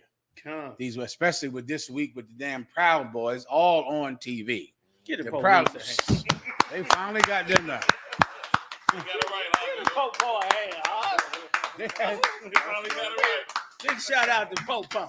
They got them. Man, you never thought you'd hear that on this show. Big shout out to Popo. That one you better look like he is a dope fiend. I saw him on TV, brother. He looked like he decided to get high on his last free days. Good. On his last days of freedom, he decided to get high. Brother, when they pulled that parking garage tape up, I said, he's done. I said, they pulled that parking garage. I know the ghost went out of his head. My God. He was all on the Senate looking like a dope fiend, deciding to spend every minute he has of freedom with a nose full of cocaine. So anyway, so now there's another group, sir, that some old white group just like. Oh, yeah, this is a different group. Okay. What's the name of them? They say the name of them? Not the Oath Keepers. They're another one. It's a whole another one. It's a whole different one. They went and was all armed up the same way with all of the tactical gear, everything, to go beat up the homosexuals at the Gay Pride Festival. Patriot Front. And of course, the police knew about it before it happened and arrested all of them in the vans on the way to the to go beat up the gay people. Let me say something to the white supremacists right now. Let me help you with your problem, right? Your problem is this. When you're planning to go do violence and to go kill people and shoot people and beat up people, the person planning it works for the FBI. I know you don't know. You think it's Jimmy, who's just the most zealous hater of the bunch. He works for the FBI. He's telling you to do it. He's giving you the hookup with all the riot gear. You wonder why Jimmy has all the riot gear. Jimmy has all of the smoke grenades and all the shotguns because Jimmy works for the FBI. Jimmy is the one telling you to go do it. And he has the hookup on the best bulletproof vest, smoke grenades, boots, them boots that go all the way up to your knee that they love. He know all the plugs, all the connects. He got the connect to all of the tactical gear because he's getting it straight from the FBI. And he's timing the arrest right when everyone is in the van to go do the violence because half of your members are in the FBI. God damn it, you're so dumb. How stupid can you damn be? This happens all the time. The people in the group are in the FBI. And you go and get all high and you drinking them damn beers. What's some beers white people love? Not the Coors Light. Is it the Coors Light? I think it's Coors Light. There's another one. Pabst Blue Ribbon. Pabst Blue Ribbon. You're full of that Pabst. You all hype. And you can't resist that tactical gear. I think that's why they damn near do it. Because that cat says, you know, I got the tactical gear. And you know, I can give all of us tactical gear. And you want it like it's Coke. And you want cocaine. And he's giving you all of it. And then he's going to just arrest you on the way to the goddamn rally. Well, that happened this week, sir. That's what happened. And it happens every damn time. Or be right next to you on his knee. He right next to you. This is some bull. I can't believe this. Fuck you, cuz. Jesus Christ. He the agent. He the damn agent. And it's so dumb because, those things are for real suckers. Like all you white boys that's out there that never amounted to nothing. You're 45, you're 50. You realize you didn't do nothing. Your wife left you. Kids can't stand you. And now you got nothing left to fight for. You feel like a loser.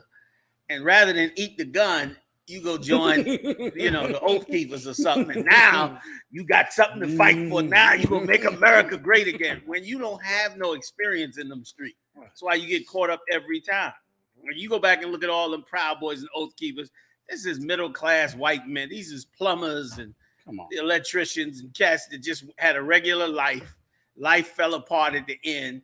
Now they all of a sudden, Donald Trump then gave them a lot.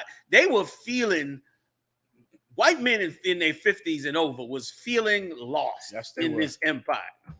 And feeling lost because, of course, the superior man, the man that God said, that the elder shall serve the younger. That's right. That younger man is shining all the way over the top of you, and that's blacks and Latinos. Right. And he's shining over the top of you, and so now you feeling like nothing. And so now you got to find a reason. That's why white supremacy works so well.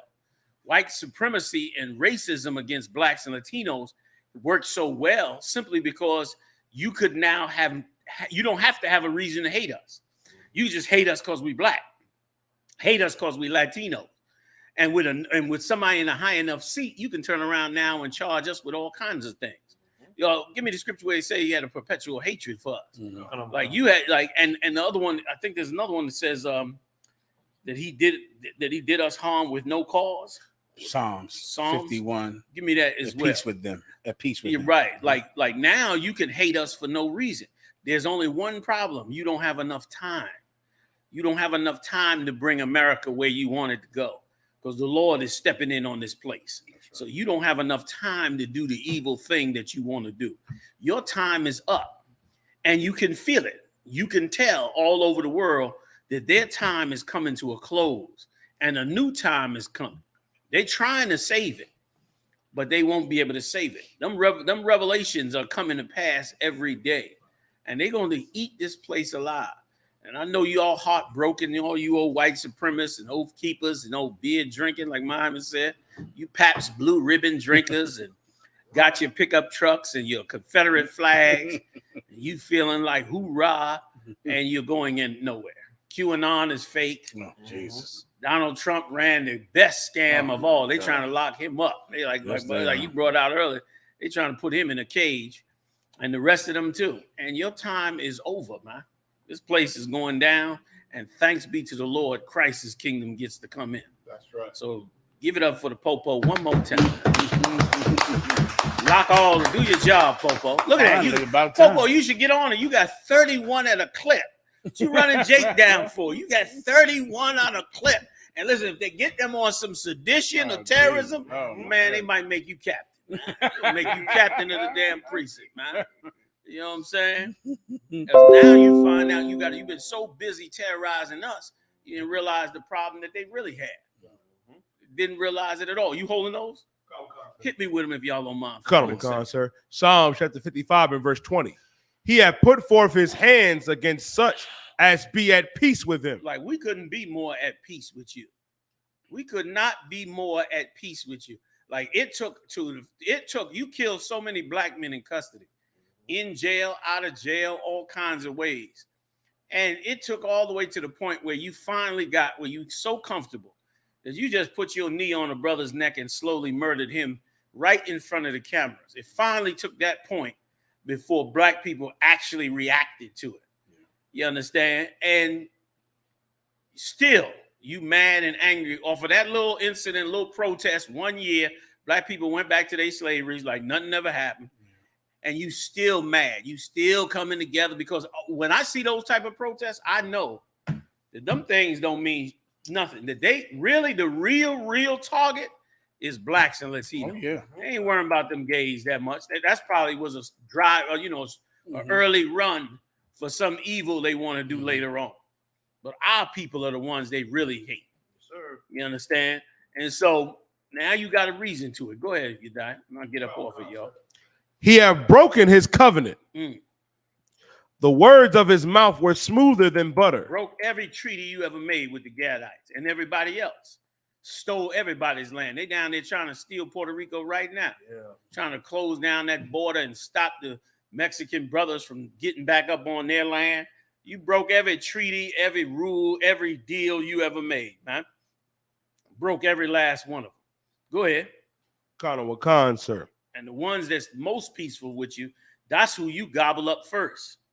You gobble up the people that's the most at peace with you. Go ahead.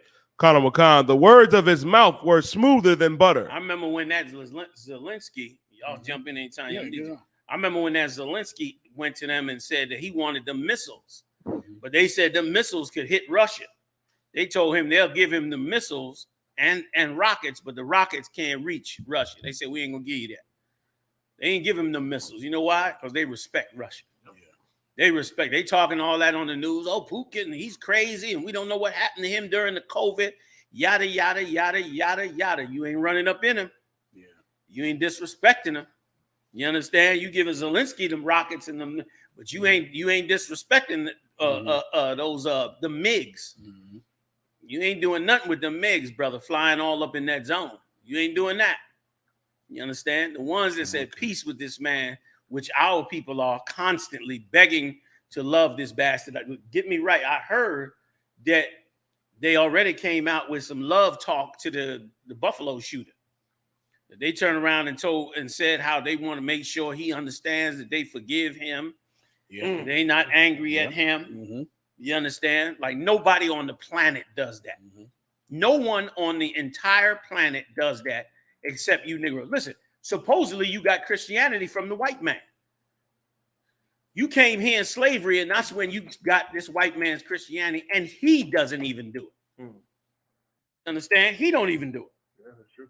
So those that said peace with him, that's who he destroyed. Scripture also says, get me right on this, through peace he shall destroy many. That's right. The ones that come into that peace with him, he gonna destroy them all, man. That's his method. That's his tactics, man. Go ahead, Salaki. Khan, sir. But war was in his heart. That's what's in this man's heart. War. You don't believe me? Go to any ghetto in America. What you watching is a war from an enemy that's so good at war that you don't even see him coming. He's so good at war, he got your soldiers killing you. Every brother that pick up a bag of drugs, you working for Esau. Yep. You ain't working for yourself. You working for the man that is controlling the drugs and keeping you in the street until he's ready to put you in the penitentiary for 20 or 30 years. Take you all the way out of action. Boy, what a good strategist he is. He gets you. You sell drugs. You destroy about 100 families. You kill off your rivals. You might knock off 5 or 10 dudes. Then he come back and hit you with the full cake, give you 30 years, take you out the game. He done got a whole crew off of one dude. And of course, you don't know better. You trying to eat. You trying to survive. You don't know better. You go ahead and get yourself destroyed. So you working for the enemy. And you don't know you working for the enemy. And I pray you wake up and see it. And then he got you killing each other in gangs. Every gang rivaling, ops here, that. Mm-hmm. Meanwhile, both of you really just fighting over drugs, right or wrong. Fighting over drug territory. That's all you fighting over. Let the drugs shut down. Like I always say, let the drugs shut down in America tomorrow. You won't see no more Negroes swinging, carrying no guns. Ain't nobody trying to get 20 years for a bag of potato chips. You know what I mean? Loaf of bread. Mm-hmm. And here's the so sad part about it all. Get me right, y'all. That while you doing that, you missing all the energy you could be putting into taking back what's yours. Yeah. Like you should, like it's enough money in America where you don't have to sell drugs. The problem is you and I don't have that money. And we don't have that money because we ain't using our brain and following the Most High to not go down the route that they want you to go out. Instead, we going into employment under them. Am I wrong on that, y'all? No, you're right, sir. That's what we going into employment under. And that's why we got to change it around. That's why the Lord need an army. He need a real army of righteous men that have the strength and morals to not fall into the game, but to have a haven for those that want to come out the game and stop serving this beast. Some of you brothers, man, your lives, man, I see you on YouTube, you making tapes, and some of your lives, man, have been something out of a movie. The horror and the hell that you suffered 20, 30, 40, 50 years, 60 years in the penitentiary. I'm wondering how you here. 60 years and you done did, and he done played you the whole way. You should turn around and come back from that, man. He destroys them that's at peace with him. We know what we talking about, right or wrong. We done examined all of this from every angle. And the things that we say is wrong are wrong. Things that we say are actually evil are evil. And it ain't just those things. The church is just as evil. Church is as evil as a drug dealer, if not more. But thanks be to the Lord, there's a new day coming with brothers and sisters waking up every day, get ready to change their life around. Salaki, go ahead, Doc. I'm going to let you read. Please, jump in. It's what you always said. You always said, sir, co-signing Christ. You always said it's better to be a crackhead than a Christian because a crackhead know he got a problem. No, a crackhead know he got a problem and know that he got to get that problem fixed and get it right. A Christian, no, they sweaty right on every daggone thing. I mean, wrong as hell. Yeah. Not knowing they talking about nothing. And have no remorse for anybody or care or concern or compassion for anybody. You know what I mean? It's what you say all the time, sir. If I can, anybody except the slave master. Yep. That's who they care for, and that's who they love. Listen, white Christians, General, January 6th, they marched on that Capitol. They went for war with Jesus leading the way. They had the pictures of the white Jesus in their hand. January 6th, like that's their Christianity. Yes. They use Jesus and that cross, and they go to war and kill to bring Yes, they peace. do. The same cross they were burning in your front lawn. Exactly, the same cross. God. Yeah. But you black Christians, I don't know where. I think you just learned a slave doctrine from the oppressor, because your Christianity ain't even really how Christianity started. America was stolen through Christianity, the Crusades and all that. Go check your history. Christians were the original terrorists, you understand, and mass murderers, like the generals bring out all the time, to conquer and get everything they got. You understand? But somehow you join that religion and you got the bones and the wing of the Christian church. You know, so you got the scraps, in other words, and learned a slave doctrine that ain't even what they believe, the ones who taught you that doctrine. So, if I could back up General Maya, Christianity comes from, of course, that Roman Catholicism, which worships Sol Invictus. Sol Invictus is the victorious sun. And that's why every Christian deity has that halo around its head. That religion is based in conquering other people. It's like you're the victorious sun that shines everywhere and that dominates everything, and you just do what the Romans did, which is conquer the world. And so the Roman Catholics conquered the world. The Protestants went and conquered the world. Black Christianity sings. I don't know what that is. I mean, I know Sol Invictus. Sol Invictus is that thing that Rome had, and the Catholics had it, and the Protestants had it. Christians sing. I don't know what the hell that is. But it's not Sol Invictus. It ain't, the Sea of Rome. It ain't Roman Catholicism. It ain't wars and armies and conquering. It's songs, which is not real Christianity. Right. Please. If I could, please, I'd like to introduce you to who it is. Kind of one kind. It's a fella by the name of Asmodeus. If I could, I'll read this one just to save you. Tobit 3:8. Because that she had been married to 7 husbands, whom Asmodeus, I probably mispronounced Asmodeus, the evil spirit had killed. That's who runs Christianity. And listen, and if I could just add one quick thing, that is also why you can't get back into your family after the church has put that demon in your woman and ran you out of that house. Because this demon lives in that church. Because the place you come to be comforted when you down, when you in the gutter, that place is building a psychological steel wall around your woman to make sure that you never get back in. And only through the Most High do you get back in. Like we running lopsided. Half the nation is lopsided. Let me finish if I could, y'all. The evil spirit had killed before they had lain with her. Dost thou not know, said they, that thou hast strangled thine husbands?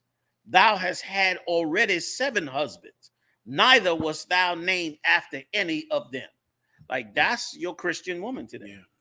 She done had a ton of men, got one now, sleeping with. Even he ain't her husband. He's just there like to warm her bed. That's it. But she don't allow no man to come in and take authority over her, because Asmodeus, he'll come in and put her to death, put the cat to death through some action of hers to get rid of him. That's what's going on in this society today. And brother, if you could just wake up, if you could for 1 minute take a breath and say, before I run, let me just examine the field. You could look at that for 1 second. It'll be just enough time for you to see how foolish it is for a brother to go out there and die in these streets or spend the rest of his life in a penitentiary over nothing, over literally nothing. You killing other cats, you don't even know why you kill them. They just the ops. You putting them in the grave, and then they coming back putting you in the grave, And both of you have no clue why you even doing it. You caught up in Esau's game. So, you want me to finish that, or you want me to move on? I think I'm good to go. Me myself. You dying? 12. Yeah, we call for that first. Let's read that right quick. Did you want to? Con, sir. The book of Ezekiel, chapter 35 and verse 5. Because thou hast had a perpetual hatred. This man has a perpetual hatred for us. He'll never love us.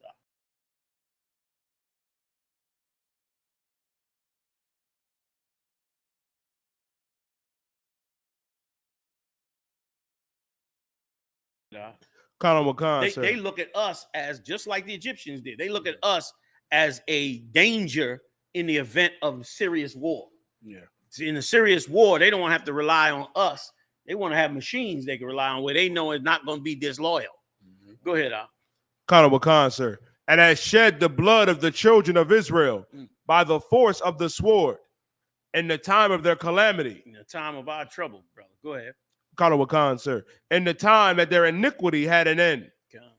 Time when we was being wicked and it came to an end, meaning the Lord punished us, began to punish us. They jumped in, boy, and had a good time with us. And look at how they've had us for 400 years, right or wrong. That time is coming to an end. I can't wait to see it.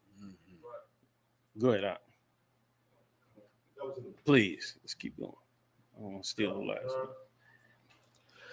U.S. inflation at new 40-year high as price increases spread.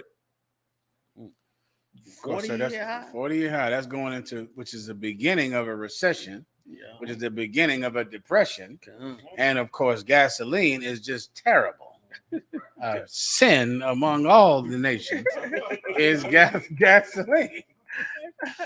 I think right now the national average is $5.29. 5.20. This is how bad it is. I saw one that was $4.99 and said, "Ugh, celebrate." That happened.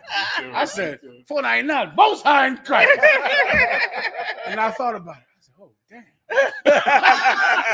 Then I thought, what if I'm happy because it's $4.99, what if they just don't ever let it go back? Because if they just make it $4, I'll probably celebrate. Which means, why would they ever lower it? Right. Well, it's $5.29 nationally. Out on the West Coast, Lord be with you out there. I heard it's $9 a goddamn gallon out there. Good night. And of course, homelessness is rampant. Like, you can't even go to San Francisco or Los Angeles. Everybody lives outside completely. I just left Washington, D.C. out. Everybody is living outside in Washington, D.C. That gentrification that you always prophesied back then, it happened. The whole place is different. Nothing looks the same. Buildings everywhere that were not there. And it is somebody in a tent everywhere. And I remember years ago in DC thinking, well, where are they going to put all these people when the gentrification comes? In my ignorance, I thought they would go to Baltimore. Yes. I remember telling you, they're going to go to Baltimore. About it. Yeah. I never fathomed they would just live outside. Right. It didn't even occur to me that they would just live outside. I'm thinking they're going to go to Baltimore, go to Maryland somewhere.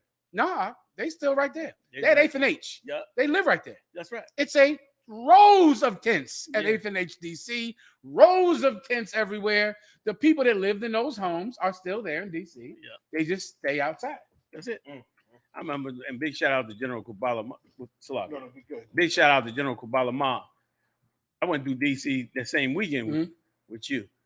And I saw Q took me over to them 10 cities out. And okay, here's what was the most frightening thing about them things. I'm saying frightening in this sense, not that I was frightened, but frightening in the sense of the care of my people and how I was frightened for them and for their lives. Here's what was the most troubling part. He's calling you. There you go. Yeah, that's it.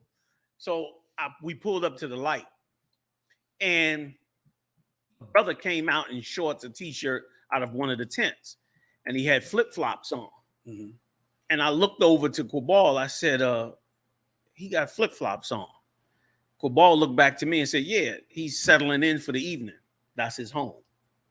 He said that to me. It was like something inside me broke. Something inside me said, like this cat had got comfortable living in the tent city to where, like you do in the evening, you throw on your flip-flops and He went in his tent, got comfortable, and came back out and was, out front, getting ready to prepare for the evening. Like on the front porch. Yes.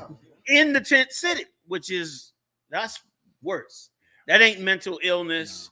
No. That ain't none of that. That's you in this condition, and ain't nothing you could do, and you begin to accept it in that condition.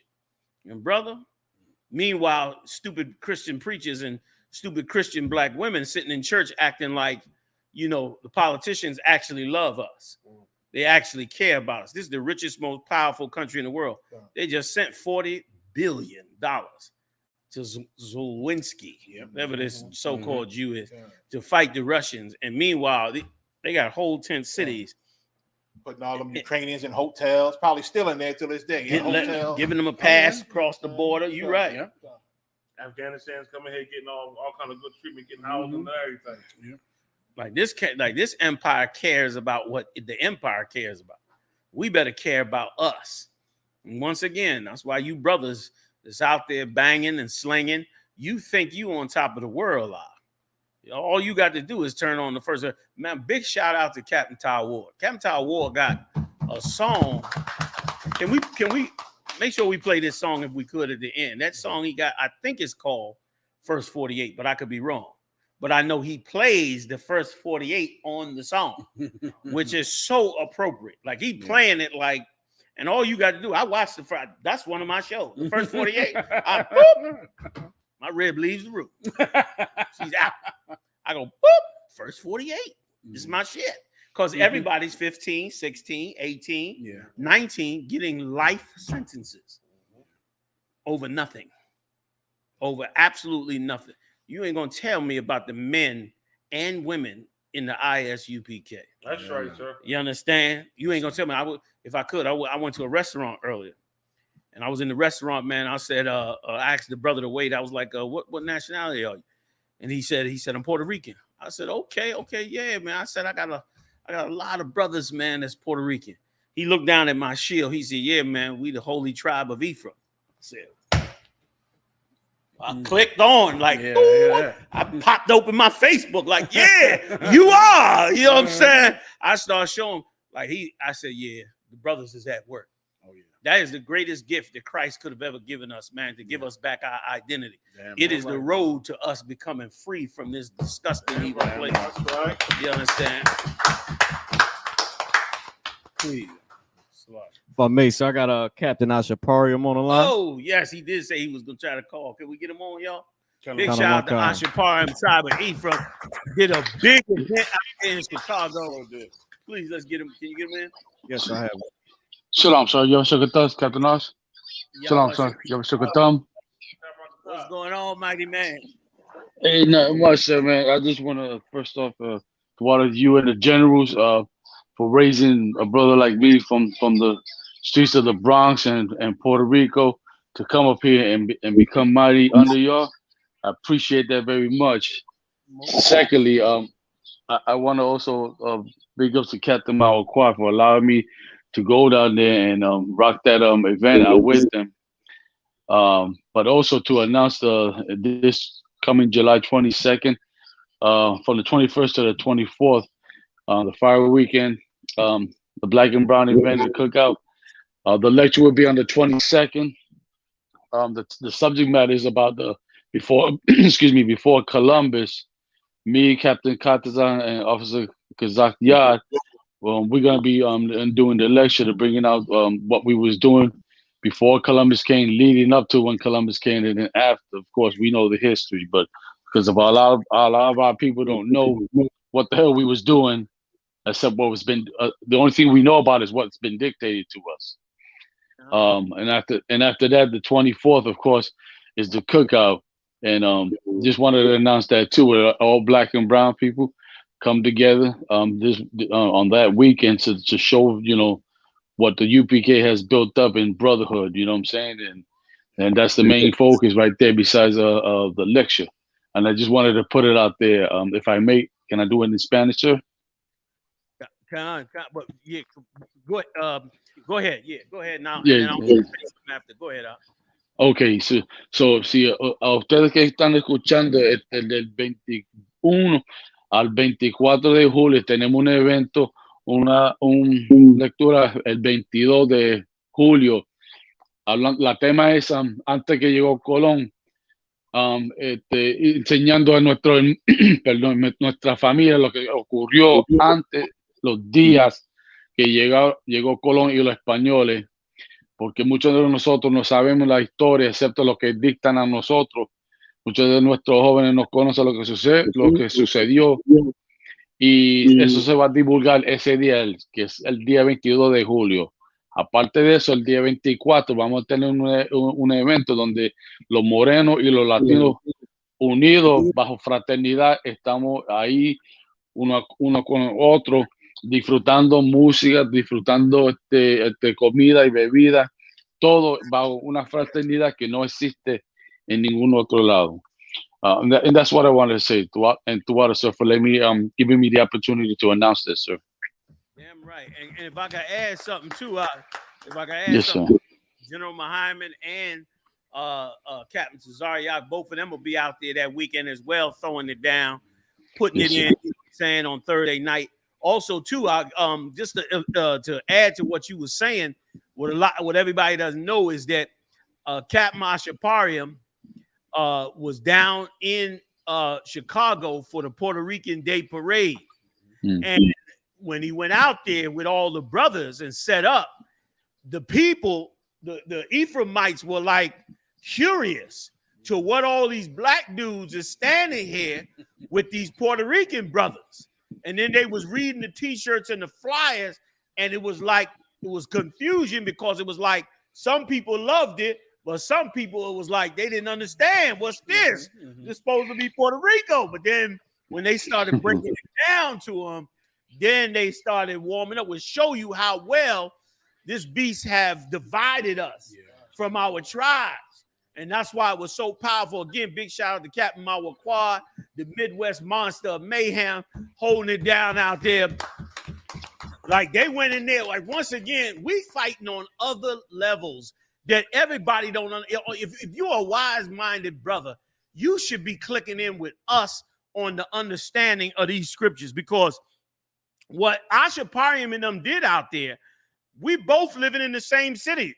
Chicago full of Puerto Ricans, Chicago full of black people, and yet we divided in the same city, and everybody's trying to eat at the table of Esau.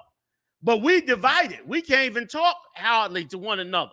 Well, I.S.U.P.K took the brothers out there, put on the Unity t-shirt. You can check him out on Facebook at I.S.U.P.K on Facebook, or you can go to Captain Mawakwad's website as well, Ryan Mawakwad Sims, and you can see the photos. They came together and actually fought a demonic spirit that's been trying to divide the tribes for thousands of years. They broke that joint, man. And once again, they having the lecture for that weekend, the third weekend in July. They having that lecture, and for the first time, I think this might be the first time, 3 Latino brothers are handling the speaking. 2 Ephraimites, 1 Issacharite are holding down the whole lecture. So it's the tribes. We trying to break that demon. We got a common problem, and that's what we've been cut off by the slave master. So us fighting each other, when you really get down to it, it's ridiculous, because we fighting over the scraps of the master's table. That's why the Edomite said that to Christ. Do not the dogs eat from the master's table? We acting like the dogs eating from the master's table when we should not be battling like dogs do. You throw some food down with a bunch of hungry dogs, what do? They're going to fight over them scraps of food because they so hungry. But if them dogs had intelligence, they would be like, yo, don't worry about that scrap of food. Let's come together. We're going to go in the house and get all the food he got in the cabinet, because that food belonged to us any damn way. You understand? Not encouraging nobody to go out and commit no crime. I'm saying with wisdom. So this is unprecedented that Captain Mawakwa did, and unprecedented what you did, I.S.U.P.K. And you know I got to plug myself. I'm going on the magnificent goddamn mile when I get out there, brother. I cannot wait. Y'all, I might not make it back. Y'all might have to bail me out. I'm like a fool in Chicago over the evil that has gone on in that city for so long, because I understand and know the evil that has them brothers caught up and dying every day. I see the plan, I see the whole program, and I'm appalled at it, man. And you understand? And that's why I want your sons. Now I want your sons. I want your sons in here with me and me training them like soldiers and men of God so we can fix what's going on in the Black and Latino community, man. Like God gave us life, gave us the constellations, the sun, the moon, the stars, gave us a spirit, all of that, and we living like slaves.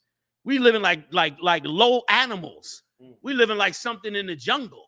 We killing and eat, like real little rat. We living like rats. We don't allow this man to reduce us to the level of rats. And the way he did it was by getting us to take away our humanity. And so now we turn on him, turn on each other with that humanity when we can bring that humanity back. And brother, it will stop. All of this is fixable. We got the book of Exodus. It's fixable. It's all fixable, man. But we just got to see through the fog.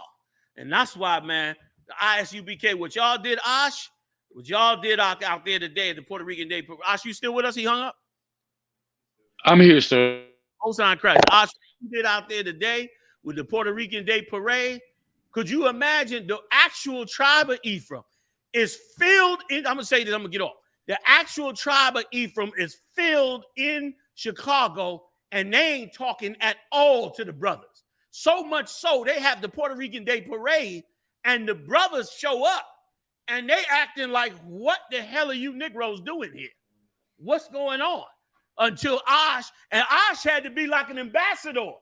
Like, if Osh wasn't there, it could have been a problem, because it's like, y'all violating or something. But Osh had to break it down like, oh, I'm Puerto Rican, I'm Puerto Rican, nigga. I'm okay in this. Here's why. He had to break, right or wrong, Osh, you had to break it down. What's going on, man? Like, that's a man of God. That's how you fix it. Damn it. Salakia, man. I want the video. If I could say two things, and what you're saying is so powerful, sir. In two things, right? The one brother that I was talking to, right? We was talking about just us, Ephraim, right? And I was like, man, it's so messed up how this society has got us that you take Puerto Ricans from Chicago don't really get along with Puerto Ricans from New York. And it should never be that way. And he said, "You're damn right, it shouldn't be that way, because we wanted the same people." He's like, it's ridiculous that it got to be that way. And I said, "Well, you know what? This event right here is to change that narrative. You know, under the command of GEN.YAHANNA, that's the whole point of us being here, to change that narrative." And on another occasion, I was walking to the bathroom with a brother, and then one Ephraimite stopped me because he's promoting his salsa online salsa radio station. And he gives me one of those tickets, his stickers that's promoting his thing. And then he looks at the brother. He said, "You black, right?" And then the brother said, "Yeah." I said, "Man, the hell with all that. People don't know that Puerto Ricans and black people, we wanted the same people. I don't understand this stupidity." He said, "It's just ridiculous." I'm like, damn right, you know, about time, you know what I'm saying? But I just wanted to say that part because it's there, you know what I'm saying? We just need something like this to happen all over, you know what I'm saying? Not just Chicago, but we need another one of these in New York, and load it out, it could happen. That's all I want to say, sir. And if I could just jump on top of what you're saying, here's the part that rips my gut out. The part that rips my gut out is the brothers, the Ephraimites in New York can't get along with the Ephraimites in Chicago. But guess what's happening on the very island that both of them come from? The white man is buying up all the islands and beaches and running them off the very land they both came from, while they scramble to feed. They went to Chicago and New York to try and feed their families. Yeah. Now they up there starving, and here they are again, still at each other's throat, while this bastard is down there treating the rest of their people like garbage and ready to throw them off the damn island and ban them from their own beaches. They did that among the Benjamites. Some of them Caribbean islands, they can't even hardly go. They might have one beach in the whole Caribbean island that the public can go to. And all the other beaches, Edomites them bought them up and made them all private, man. You understand? And they trying to do the same thing down there in Puerto Rico, man. Listen, And so it is heart-wrenching because now we hating each other up here, big dumbasses. You understand? We hating each other up here like two big idiots while this bastard is eating up everything we got left.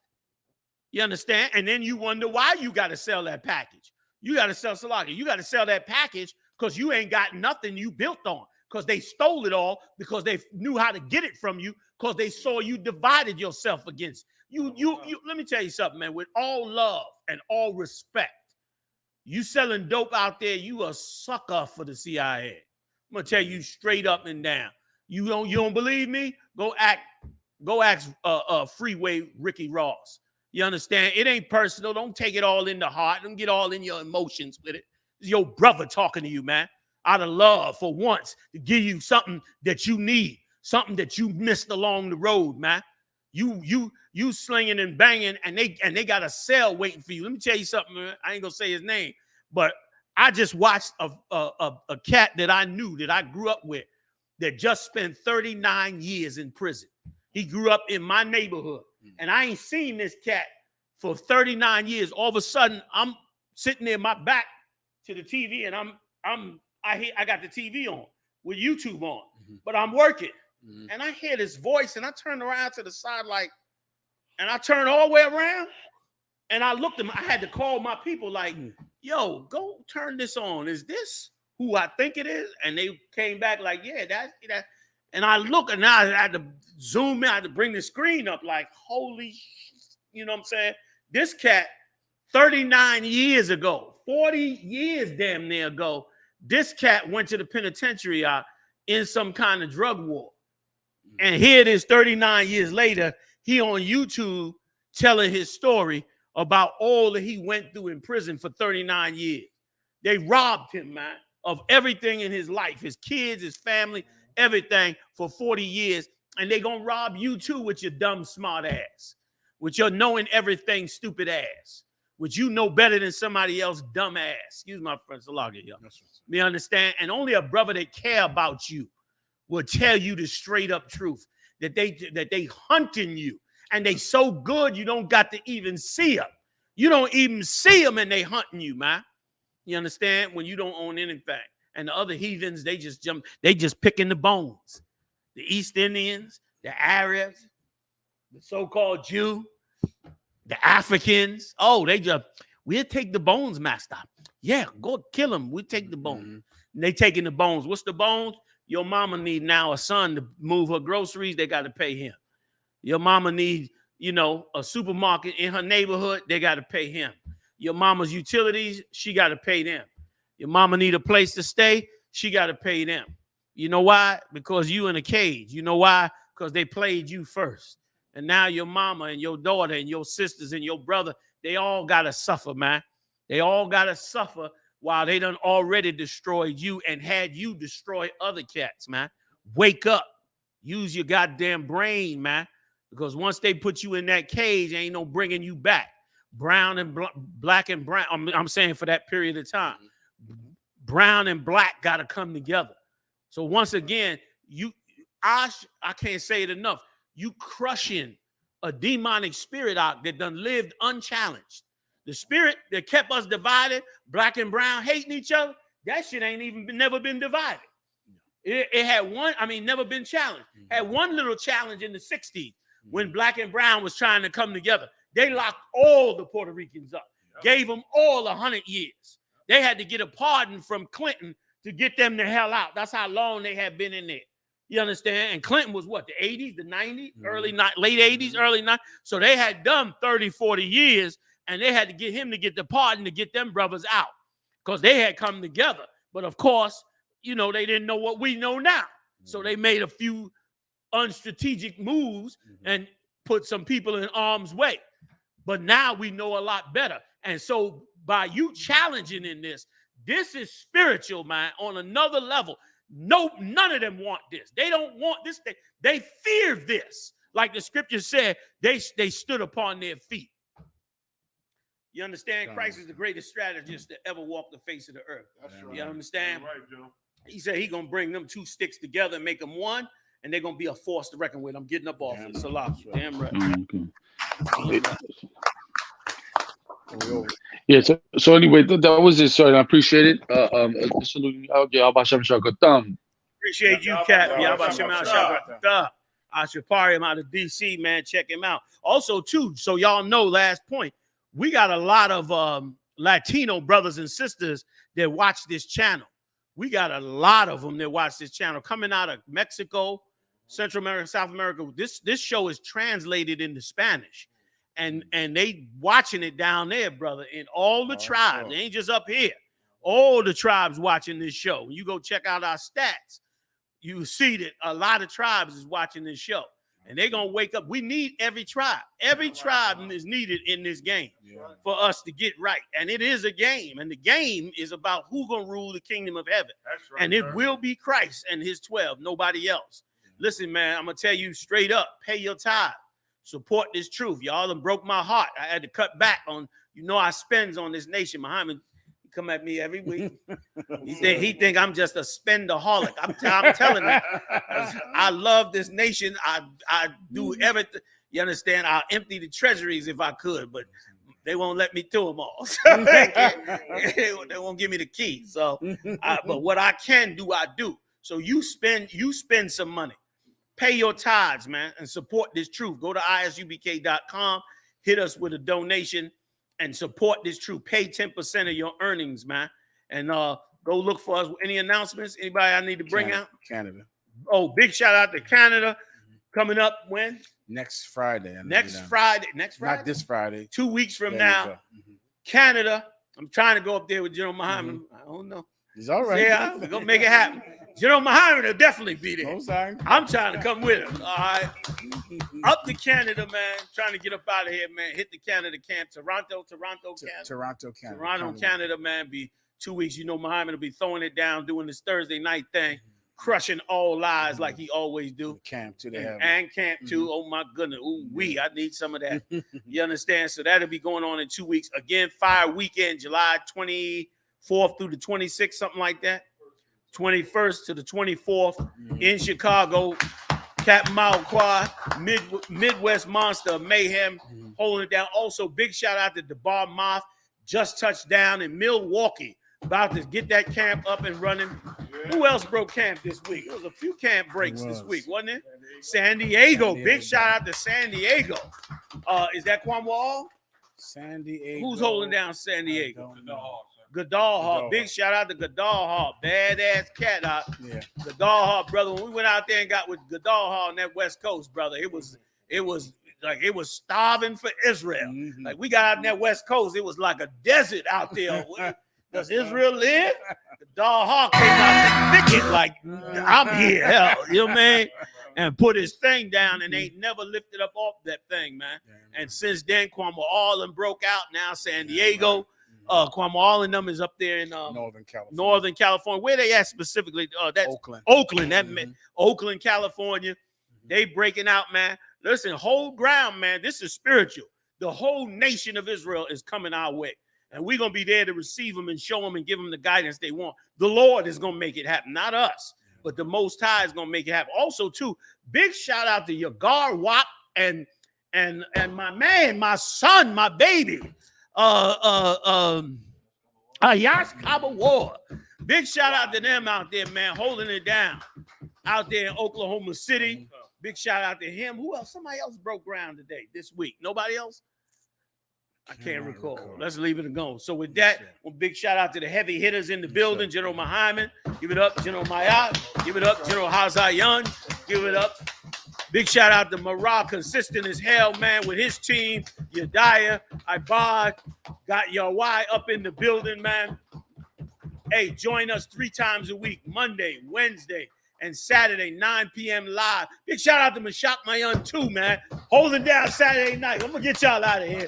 Big shout out to Mashak Mayan, holding it down as well, man. 3 times a week. Israelite School UPK. Y'all know what it is, man. I'll see y'all next time live on the UPK, y'all. Shalom.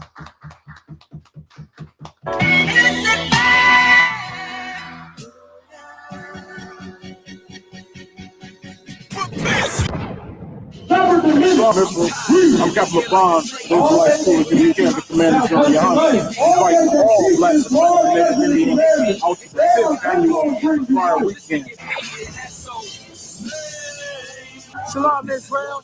Come to the fire weekend, man, in Chicago. Midwest Fire Weekend. You know how we get down. July 21st to the 24th. We're going to be in Chicago. Step back from the flames. You got a lot more to lose, man. It's Under the Midwest Rocks in the Captain for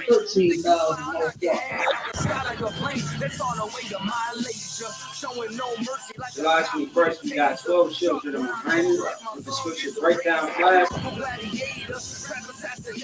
followed by Captain Tadariat and Captain Kapazov across the line race.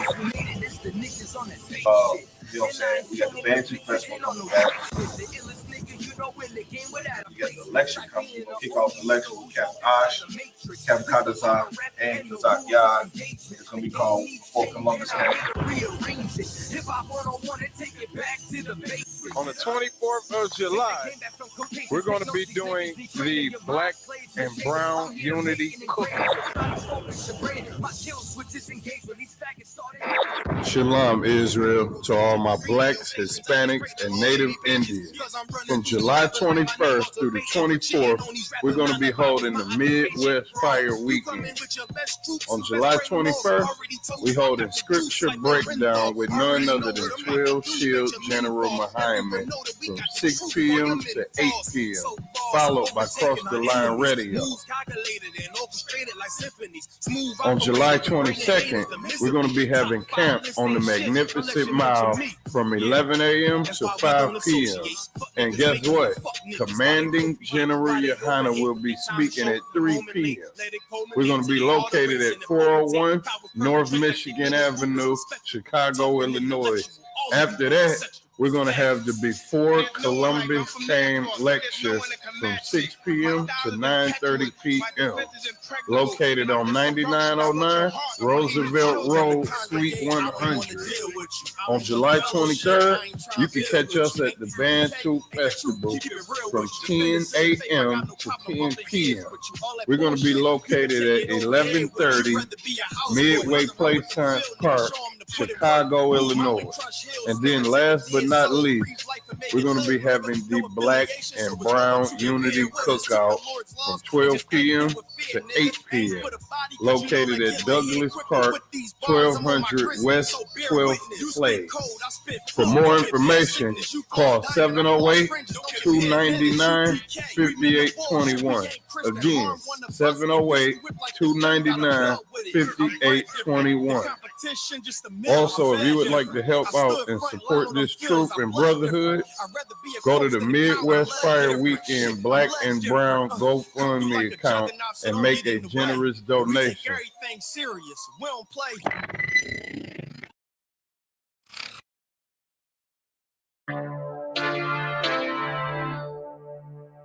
For homicide detectives, the clock starts ticking.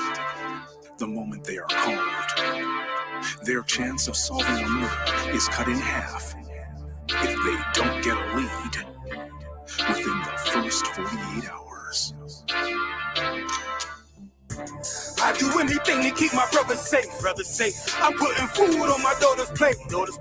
You fucking losers, y'all just can't relate. You harm them, you will find me on the first 48.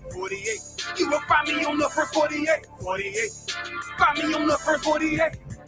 I do anything to keep my daughter safe. You harm them, you will find me on the first 48. Sitting in that room, hear the interrogator's voice. They asking why I do it. I tell them I had no choice.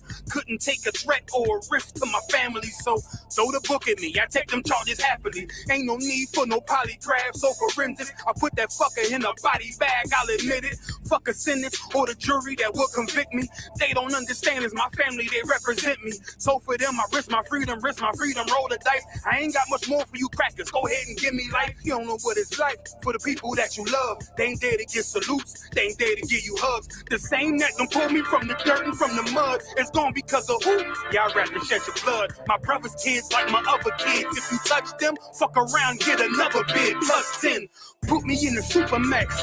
I get super jacked, working out every day. Canteen super stack, cool with that. Long as it mean my daughter's safe. My brother's winning, that's a chance I take. Feel my fate. I do anything to keep my brother safe. Brother safe. I'm putting food on my daughter's plate. Daughter's plate. You fucking losers, y'all just can't relate. You harm them, you will find me on the first 48. I got wives that done gave they all to stand beside me. Kids that can't see me fall, look at me proudly. Respected by men with honor up on their names. You harm one of them, I promise that you'll see pain. I'm one West train, made an oath to uphold it. Stood with my back against the wall, never folded. Grew up in the city where the love ain't brotherly. I ain't had too many friends, I ain't need the company. I'm my father's son, so I'm cool, just don't fuck with me. I say that you my homie, you're my brother, then you stuck with me. Never turn my back on mine, it's to the dirt. You cross them across that line, I end you first. But only make it worse, cause loyalty hard to find. Never think cause you out of sight, you out of mind. And I don't mind dying now, cause reincarnation got me coming back. Same scars in my heart aching. Be parlaying with killers from all places. Every last one of them for me a broad day shit. So what you think, I won't do it for them? Once they let me out the cell, shit, I do it again. It's for the family. I do anything to keep my brother safe. Brother safe. I'm putting food on my daughter's plate. Daughter's plate. You fucking losers, y'all just can't relate. You harm them, you will find me on the first 48. 48. Find me on the first 48. 48. Find me on the first 48. I do anything to keep my people safe. You harm them, you will find me on the first 48.